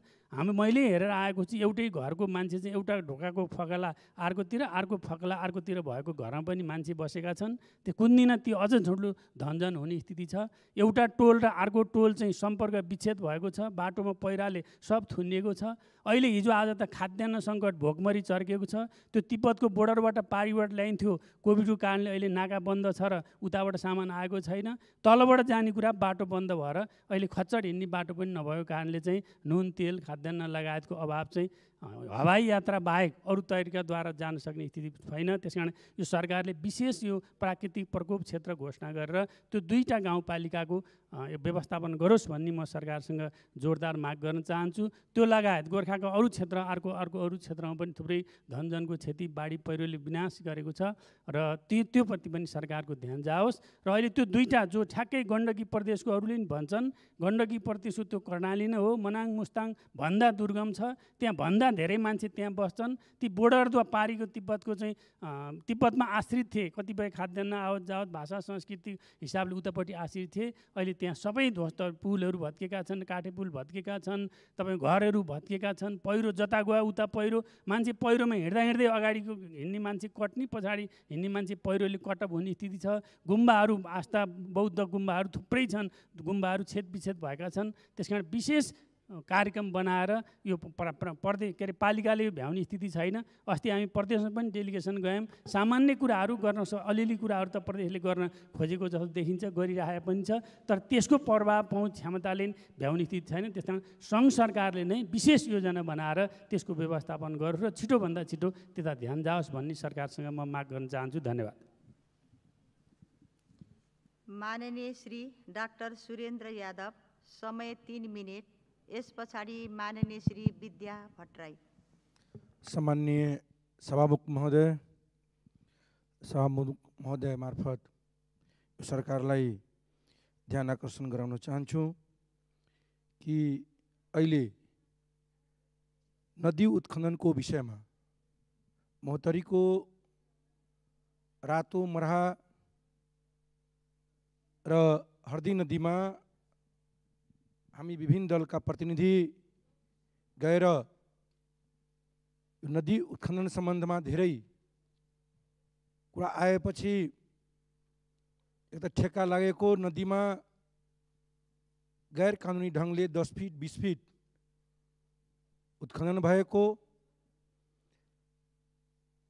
अर्को जहाँ हामी बाँध बनाएछौँ नदी नियन्त्रणको लागि सरकारको ठुलो रकम गएको छ, त्यो पनि भाँसेको र भाँसिने अवस्थामा छ।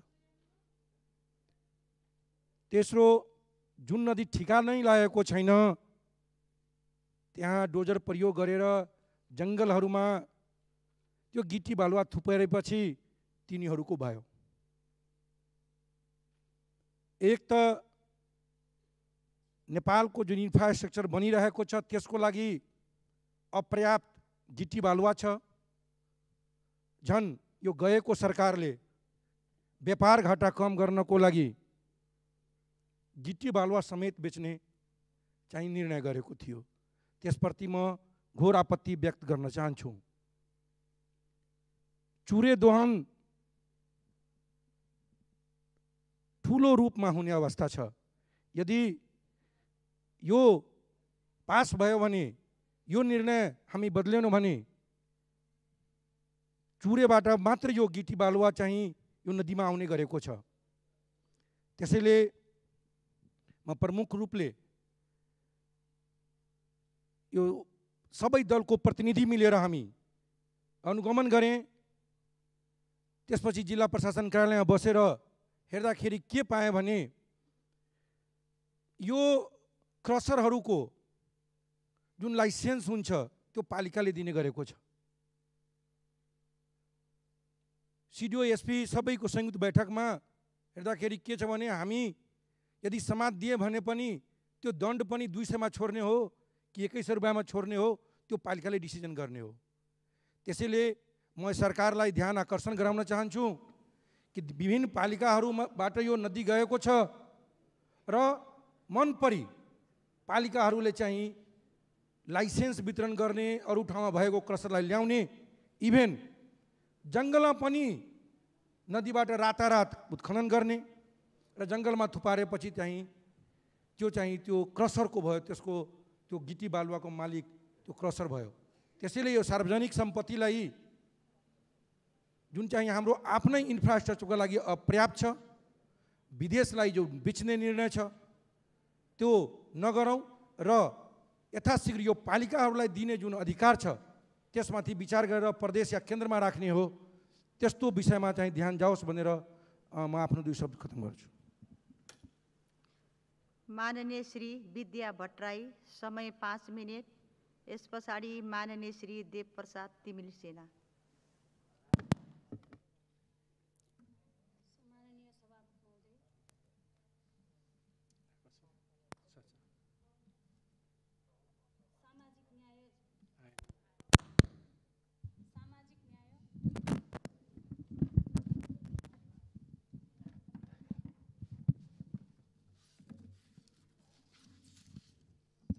सम्माननीय सभामुख महोदय, सामाजिक न्याय सुनिश्चित गर्न समानुपातिक, समावेशी र सहभागितामूलक सिद्धान्तका आधारमा नयाँ अवधारणालाई हाम्रो संविधानले स्वीकार गरेको छ। दलहरूभित्र देखिएको अन्तरसङ्घर्ष र असहमतिका कारण लोकतान्त्रिक गणतन्त्रले स्थापित गरेका संस्थाहरूमाथि गरिने भद्दा प्रहारले प्रणालीमाथि प्रश्न उठाउँदै गरेकालाई सहयोग पुग्ने मात्र होइन, हजारौं शहीदको जीवनसँग जोडिएको यो लोकतन्त्रमाथि समेत कमजोर बनाउने खालका क्रियाकलापहरू हुन सक्छ भन्ने कुरालाई ध्यानमा राख्न जरुरी छ। सभामुख महोदय, स्वस्थ आलोचना लोकतान्त्रिक प्रणालीको संस्कार हो। लोकतान्त्रिक आचरणलाई जबसम्म हामी संस्थागत गर्न सक्दैनौँ त्यति बेलासम्म हामीले लोकतान्त्रिक संस्कृतिलाई विकास गर्न सक्दैनौँ। निर्वाचित संस्थाहरूमाथि प्रहार गरिने विभिन्न भाष्यहरू, लान्छना र भद्दा टिप्पणीले लोकतन्त्रको मानक स्थापित हुन सक्दैन। निश्चित आदर्श मूल्य प्रणालीमा आधारित राजनीतिक संस्कार बिनाको लोकतन्त्र केवल कल्पनामा मात्रै सीमित हुन पुग्छ। सभामुख महोदय, आज राष्ट्र अध्यक्षमाथि राज्यका प्रमुख अङ्गहरूभित्र गरेका अभिव्यक्तिहरूले हामी कस्तो लोकतान्त्रिक गणतन्त्रको अभ्यास गरिरहेका छौँ भन्ने प्रश्नहरू आम जनमानसमा उठिरहेका छन्। सभामुख महोदय, संविधानले सम्माननीय राष्ट्रपतिलाई राज्यको प्रमुखको रूपमा परिभाषित गर्दै राष्ट्रपतिबाट सम्पादन गरिने जुनसुकै कार्य मन्त्री परिषदको सिफारिस र सम्मतिबाट हुनेछ र त्यस्तो सिफारिस र सम्मति प्रधानमन्त्री मार्फत पेश हुनेछ भन्ने बारेमा स्पष्ट व्याख्या गरेको छ। व्यक्तिगत गाली गलोज र लान्छनाले राजनीतिलाई सुसंस्कृत बनाउन सक्दैन। राजनीतिक प्रणालीभित्र प्रश्न गर्ने हक सबैलाई छ, तर निश्चित मान्यताको आधारमा निर्वाचित राष्ट्राध्यक्षमाथि प्रयोग भएका भाष्यहरूले, नकारात्मक भाष्यहरूले राजनीतिक संस्कारको विकास त गर्दैन नै, सामाजिक विभेद र हिंसालाई पनि बढावा दिन्छ। सभामुख महोदय, सामाजिक सञ्जालमा महिलामाथि गरिने अभद्र टिप्पणी, बलात्कारका घटनाहरू, हत्या, हिंसा र अपराध सार्वजनिक भइरहेका छन्। संविधानले सङ्कल्प गरेका प्रावधान र निर्माण भएका ऐनहरू, निर्माण गर्ने कार्यहरू सकारात्मक भए पनि सार्वजनिक सोच र व्यवहारमा रहेको विभेदको अन्त्य गर्न सकिएन भने लोकतान्त्रिक गणतन्त्रले परिकल्पना गरेको समानतामूलक समाज कसरी निर्माण होला र? सभामुख महोदय, प्रहरी प्रधान कार्यालय अन्तर्गतको महिला बालबालिका तथा ज्येष्ठ नागरिक सेवा निर्देशनालयको अनुसार वर्षेनी दर्ता हुने मुद्दामध्ये 40% मुद्दा लैङ्गिक हिंसासँग सम्बन्धित छन्। 83% हिंसा रिपोर्ट नहुने अवस्था छ। उजुरी गर्नको लागि राज्यप्रति समुदाय र व्यक्तिको भरोसा भयो भने मात्र उजुरी हुन्छ भन्ने कुरा उहाँहरूले भन्नुभएको छ। राज्यले प्रदान गर्ने सामाजिक सुरक्षाको व्यवस्थाप्रति आश्वस्त भएमा मात्र उजुरी दर्ता हुने गर्छ। सभामुख महोदय, मैले के उठाउन खोजेको भने राज्यको सर्वोच्च पदमा रहेका महिलाहरूमाथि समेत व्यक्त गरिने दुर्व्यवहारपूर्ण टिप्पणीहरूले आम नागरिकको सुरक्षा गर्न राज्य सक्षम छ भन्ने कुरा हामी दिन सक्छौँ कि सक्दैनौँ? जिम्मेवार राज्य निर्माणको दायित्वप्रति व्यवस्थापिका, कार्यपालिका र न्यायपालिकाको जवाफदेहिता र जिम्मेवारी लोकतन्त्रको मूलभूत मान्यता हो भन्ने कुरालाई हामी सबैले स्वीकार गरौँ। धन्यवाद।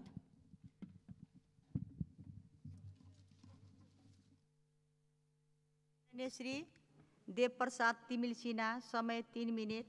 यस पछाडि माननीय श्री केदार प्रसाद सिगदेल।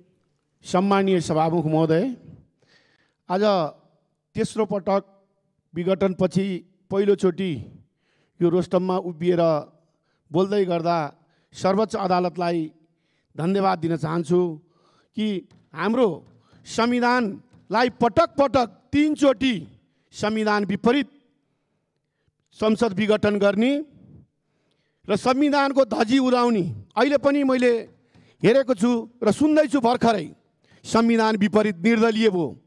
सम्मानीय सभामुख महोदय, म त त्यतिखेर संविधान सभाको सदस्य थिइनँ, तर यहाँ को सभामुख थियो उहाँले तलमाथि प्रमाणित गरेर संविधान ढोगेको धारा 76 कहाँ थियो? कसले प्रमाणित गर्यो? त्यो निर्दलीय थियो कि बहुदलीय थियो? त्यतिखेरकै अध्यक्ष को थियो मलाई थाहा छैन, म थिइनँ, तपाईँहरूलाई थाहा होला सम्मानीय सभामुख महोदय।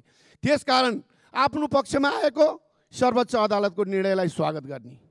फागुन 11 गतेको निर्णय विरोध थियो, फेरि त्यही निर्णय 23 गते आयो, स्वागत भयो। त्यो कहाँको सर्वोच्च अदालत? नेपालकै अदालत थियो कि अन्त कहीँबाट निर्णय भएको थियो? आफ्नो पक्षमा हुँदा अत्यन्त राम्रो, स्वागत योग्य।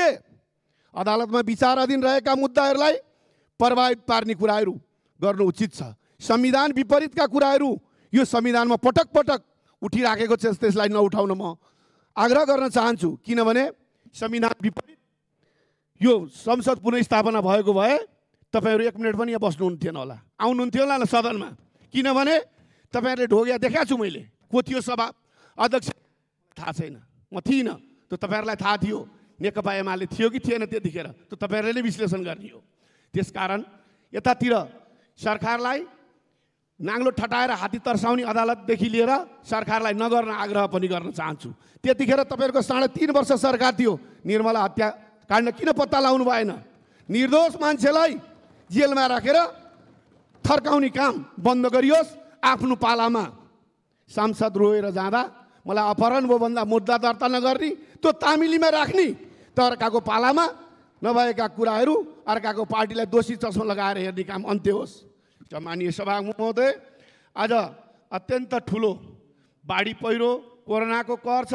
रौतहट जिल्लाको चन्द्रनिगापुर नगरपालिकाको वार्ड नम्बर 2, 3, 4, 5 ठाउँमा भीषण बाढी यो 27 गतेको अविरल वर्षाले धेरै गाउँ गैँटार, जुडबेला, असलवा र यो चिडियादह धेरै ठाउँहरूमा चाहिँ नदी कटानबाट ठुलो धनजनको क्षति हुन गएको छ। त्यसको लागि विगत सरकारले खालि निरीक्षण मात्रै गर्यो, केही रोकथाम हुन सकेन। म पनि पटक पटक गएँ, बागमती नदीले समनपुर, हरैया धेरै ठाउँहरूमा कटान गरेका छ। त्यहाँ राष्ट्रिय सभाका अध्यक्ष र हामी आजभन्दा 1 वर्ष अगाडि गयौँ, तर त्यहाँ एउटा पनि ढुङ्गो हाल्न सकिएन। त्यो कुरा अहिलेसम्म गर्न सकेको छैन। त्यसकारण यो सरकारले छिटो छरिटो त्यो तटबन्धको व्यवस्था गरेर धनजनको सुरक्षित गर्न आग्रह गर्न चाहन्छु र सरकारसँग जोरदार माग गर्छु कि छिटोभन्दा छिटो त्यो व्यवस्था गर्न आग्रह गर्न चाहन्छु। र अर्को कुरा चाहिँ यहाँ हाम्रो यो कोरोनाको खोपको विषयमा 1,25 लाख आइसक्यो भनेको छ। उहाँहरूको पालामा खोप आएको भनेको 25 लाख, 10 लाख भारतबाट, 8 लाख चाइनाबाट, फेरि 15 लाख त्यहाँबाट, जम्मा करिब 25 लाख आएको खोपमा 1,25 लाखको धाक लगाउनुहुन्छ। नभएका झुट्टा कुरा सदनमा बोल्ने होइन, भएका मात्रै कुराहरू। र अब यो सरकारले छिटोभन्दा छिटो गरिबका रेखामुनि भएका जनताहरूलाई पहिलो खोप लाउने व्यवस्था गरोस् भन्ने जोरदार माग गर्न चाहन्छु। र अर्को कुरा, जनता आवासको घर बनाउने नाउँमा खुला आकाशमा जनता तल्लो स्तरका जनताहरू बस्न बाध्य भएका छन्, भत्काएर राखिएको छ, निर्माण कार्य पुरा भएको छैन, बजेट पठाइँदैन भन्छ। हामीले पटक पटक निरीक्षण गर्न जाँदा खुला आकाशमा सुत्न जनता बाध्य छन्। रौतहट जिल्लाको डुमरिया, बनबोरी लगायत जनता आवासका सबै घरहरू तपाईँहरूले टिभी टेलिभिजनहरूमा हेर्नुभएको होला। त्यसलाई यथाशीघ्र त्यो छानामुनि बस्ने व्यवस्था, त्यो गरिब दलित बस्तीलाई सुकुम्बासीका नाउँमा र दलितका नाउँमा भोट लिएर आज आएर 3.5 वर्ष सरकार चलाउने, आज उनीहरू खुला आकाशमा बस्न बाध्य भएका छन्। यथाशीघ्र यो सरकारले त्यो जनतालाई तत्काल छाना लगाएर यो बर्सातमा छानामुनि बस्ने व्यवस्था गरोस् भन्ने जोरदार माग गर्दै बिदा हुन्छु। धन्यवाद। माननीय श्री केदार प्रसाद सिग्देल, समय 5 मिनट।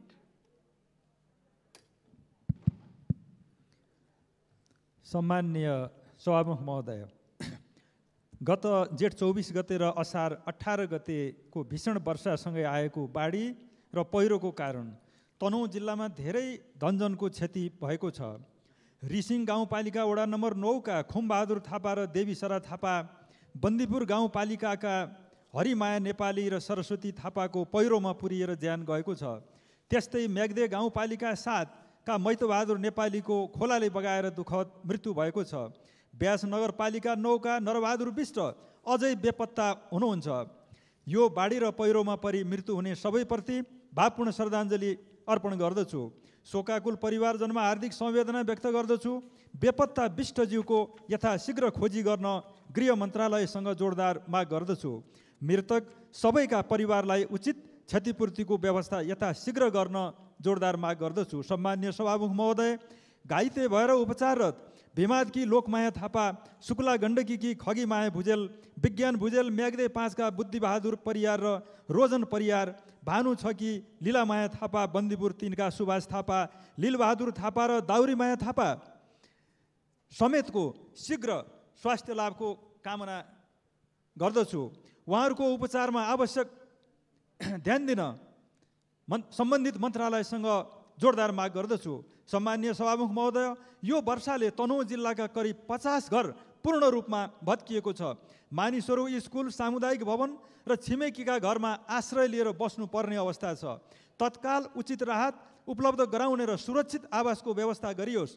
केन्द्रीय सडक अन्तर्गत अर्थात् भौतिक निर्माण तथा यातायात मन्त्रालय अन्तर्गतका पृथ्वी राजमार्गको आबु 4 पावर हाउसमा, गाईघाट गलेङ मार्गको अजम्बरी खण्डमा, भीमाद डुम्रबेसी रामपुर मार्गको टेक्रे खण्डमा र ढोर बराई जगदी करिडोरको छाब्दी खण्डमा सडकको जग नै पहिरो गएर र कटान गरेर अत्यन्त जोखिम भएको छ। तिनीहरूको यथाशीघ्र स्थायी किसिमको मर्मत सुधार गरी सुरक्षित बनाउन सम्माननीय सभामुखज्यू मार्फत नेपाल सरकारसँग जोरदार माग गर्दछु। साथै तनहुँ जिल्लाको सेती, मादी, मर्स्याङ्दी नदीहरू, कुलाङ खोला, क्याङ्दी, साँगे र चुदी खोला जस्ता ठुला खोलाहरूका आसपासमा रहेका बजार क्षेत्रहरू, भीमाद बजार, दुलेगौडा, साँखे, सिसाघाट जस्ता ठाउँहरू बाढीको कटान र पहिरोले गर्दा अत्यन्त जोखिममा परेका छन्। बजार बस्तीहरूको उचित संरक्षण गर्न र यसले कटान गरेका धेरै खेतीयोग्य जमिनहरूको संरक्षण तटबन्धन गर्नको लागि सम्बन्धित मन्त्रालयसँग जोरदार माग गर्दछु। सम्माननीय सभामुख महोदय, 2076 माघ 10 गते हाम्रो देशमा पहिलोचोटि कोभिड बिरामी देखा पर्दा हामीसँग PCR टेस्ट गर्ने एउटा भरपर्दो ल्याब थिएन। निवर्तमान केपी शर्मा ओलीको सरकारले करिब 100 स्थानमा PCR टेस्ट ल्याब स्थापना गर्नु, कोभिड विरुद्धका खोप अनुदान र खरिद गरेर ल्याउनु र खोपलाई तीव्रता दिनु, 753 वटै स्थानीय तहहरूमा न्यूनतम 10 बेडको आधारभूत अस्पताल निर्माण गर्न गत मङ्सिर 15 गते एकै दिन 397 वटा अस्पतालको शिलान्यास हुनु, देशका धेरै अस्पतालहरूमा अक्सिजन प्लान्ट स्थापना हुनु वास्तवमा स्वास्थ्य क्षेत्रमा भएको उल्लेखनीय उपलब्धिहरू हुन्। त्यसले जनतामा राज्य तथा सरकार छ भन्ने भरोसा जगाएको थियो। अहिले स्वास्थ्य विज्ञहरूका अनुसार असोजको दोस्रो हप्ताबाट कोभिडको तेस्रो लहर आउने प्रक्षेपण भएको छ, जसले गर्दा जनतामा त्रास बढाएको छ। यसमा सरकारको तयारी कस्तो छ? सम्माननीय सभामुख महोदय, हुन त अस्ति भर्खरसम्म प्रतिपक्षको तर्फबाट तत्कालीन सरकारलाई कोभिड रोकथाम र नियन्त्रणका क्षेत्रमा दिनुभएका सुझाव र गर्नुभएको आलोचनालाई अबको सरकारमा बस्दा सम्झने र कार्यान्वयनमा ल्याउनु भयो भने पनि राम्रै सुधार हुनेछ, तर व्यवहारमा देख्न बाँकी छ। कार्यान्वयन गरियोस्, शुभकामना दिन चाहन्छु। सम्माननीय सभामुख महोदय, कोभिड खोप निःशुल्क सर्वसुलभ बनाउन, न्यूनतम पनि 753वटै स्थानीय तहमा एक PCR टेस्ट ल्याब स्थापना गर्न र संविधानमा सुनिश्चित गरिएको आधारभूत स्वास्थ्य सेवा प्रत्येक नागरिकलाई उपलब्ध गराउन सरकारको गम्भीर ध्यानाकर्षण गर्न चाहन्छु। सम्माननीय सभामुख महोदय, म अर्को एउटा प्रसङ्ग पनि राख्न चाहन्छु। सभामुख महोदय, दक्ष जनशक्ति उत्पादन गर्ने उच्च शैक्षिक संस्था त्रिभुवन विश्वविद्यालय अन्तर्गतका विभिन्न क्याम्पसहरूमा आंशिक ज्यालादारी शिक्षकका रूपमा ज्यादै न्यून पारिश्रमिकमा पढाउँदै 15-16 वर्षदेखि निरन्तर मेहनत गरेका गुरुहरू आफूहरूलाई मासिक ज्यालादारी अर्थात् करारमा व्यवस्थापन गरियोस् भन्ने माग गर्दै आउनुभएको थियो। केही समय पहिले त्रिवी पदाधिकारीहरू र उहाँहरूका बीचमा सहमति पनि भएको थियो, तर त्यो सहमति कार्यान्वयन नहुँदा त्रिवी पदाधिकारीहरूको कार्यकक्ष आज तालाबन्दीको अवस्थामा छ। थोरै ज्यालामा लामो समयसम्म काममा लगाइएका ती बौद्धिक व्यक्तित्वहरूको जायज मागहरूलाई सम्झौता सहमति बमोजिम कार्यान्वयन गरी समाधान गराउन सम्माननीय सभामुखज्यू मार्फत सम्बन्धित मन्त्रालयको गम्भीर ध्यानाकर्षण गर्न चाहन्छु। धन्यवाद। माननीय श्री डाक्टर डिला सङ्ग्रौला पन्त, समय 3 मिनेट।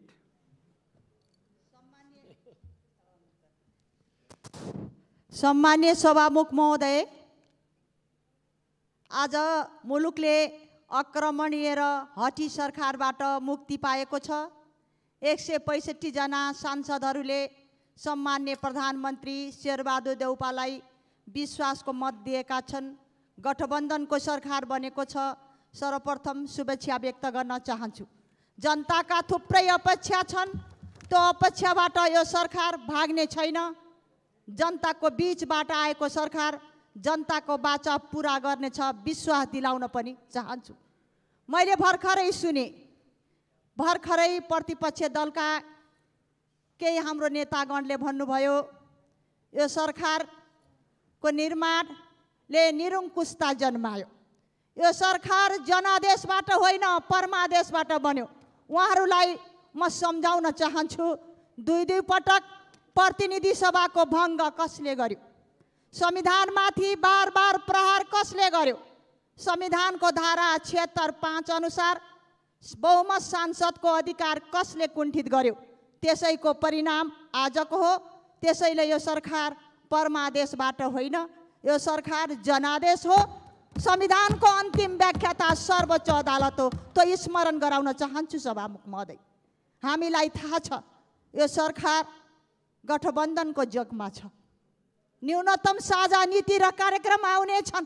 त्यसैले यो सरकारको पहिलो आवश्यकता भनेको जनताको जीवधनको सुरक्षा हो, जनताको जीविकोपार्जन हो। यो भुलेको छैन यो सरकारले सभामुख महोदय।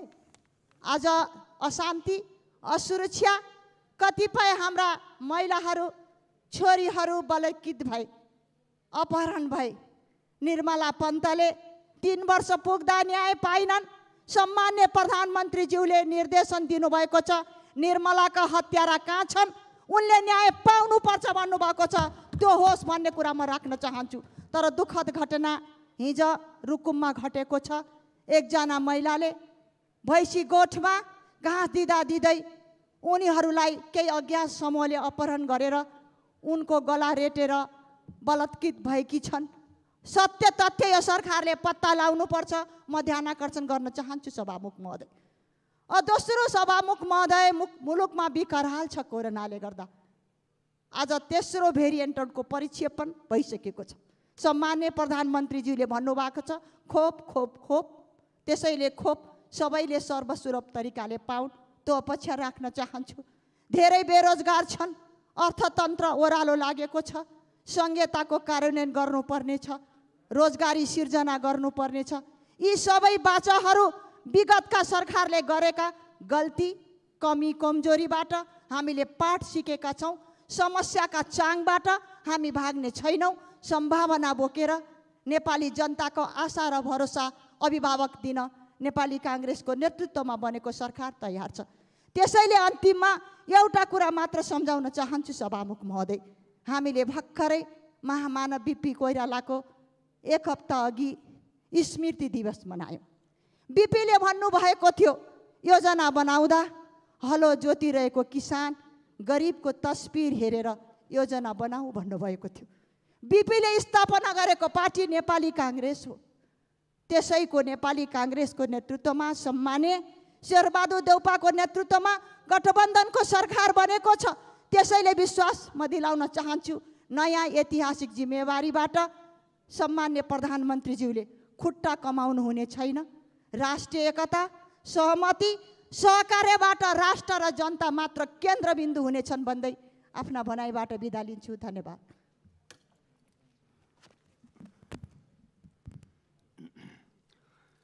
माननीय सदस्यहरू, राष्ट्रपतिको कार्यालयबाट पत्र प्राप्त भएको छ, सोको ब्यौरा म पढेर सुनाउँछु। सम्माननीय राष्ट्रपति श्रीमती विद्यादेवी भण्डारीज्यूले सम्माननीय प्रधानमन्त्री श्री शेरबहादुर देउबाज्यूको नेतृत्वमा मिति 2078-3-29 गते गठित मौजूदा मन्त्री परिषदमा सम्माननीय प्रधानमन्त्रीज्यूको सिफारिसमा नेपालको संविधानको धारा 76 को उपधारा 9 बमोजिम स्वास्थ्य तथा जनसङ्ख्या मन्त्रालयको जिम्मेवारी सम्माननीय प्रधानमन्त्रीज्यूसँगै रहने गरी मान्य श्री उमेश श्रेष्ठज्यूलाई राज्यमन्त्री पदमा नियुक्त गरी स्वास्थ्य तथा जनसङ्ख्या मन्त्रालयको कार्यभार तोक्नुभएको बेहोरा अनुरोध गर्दछु।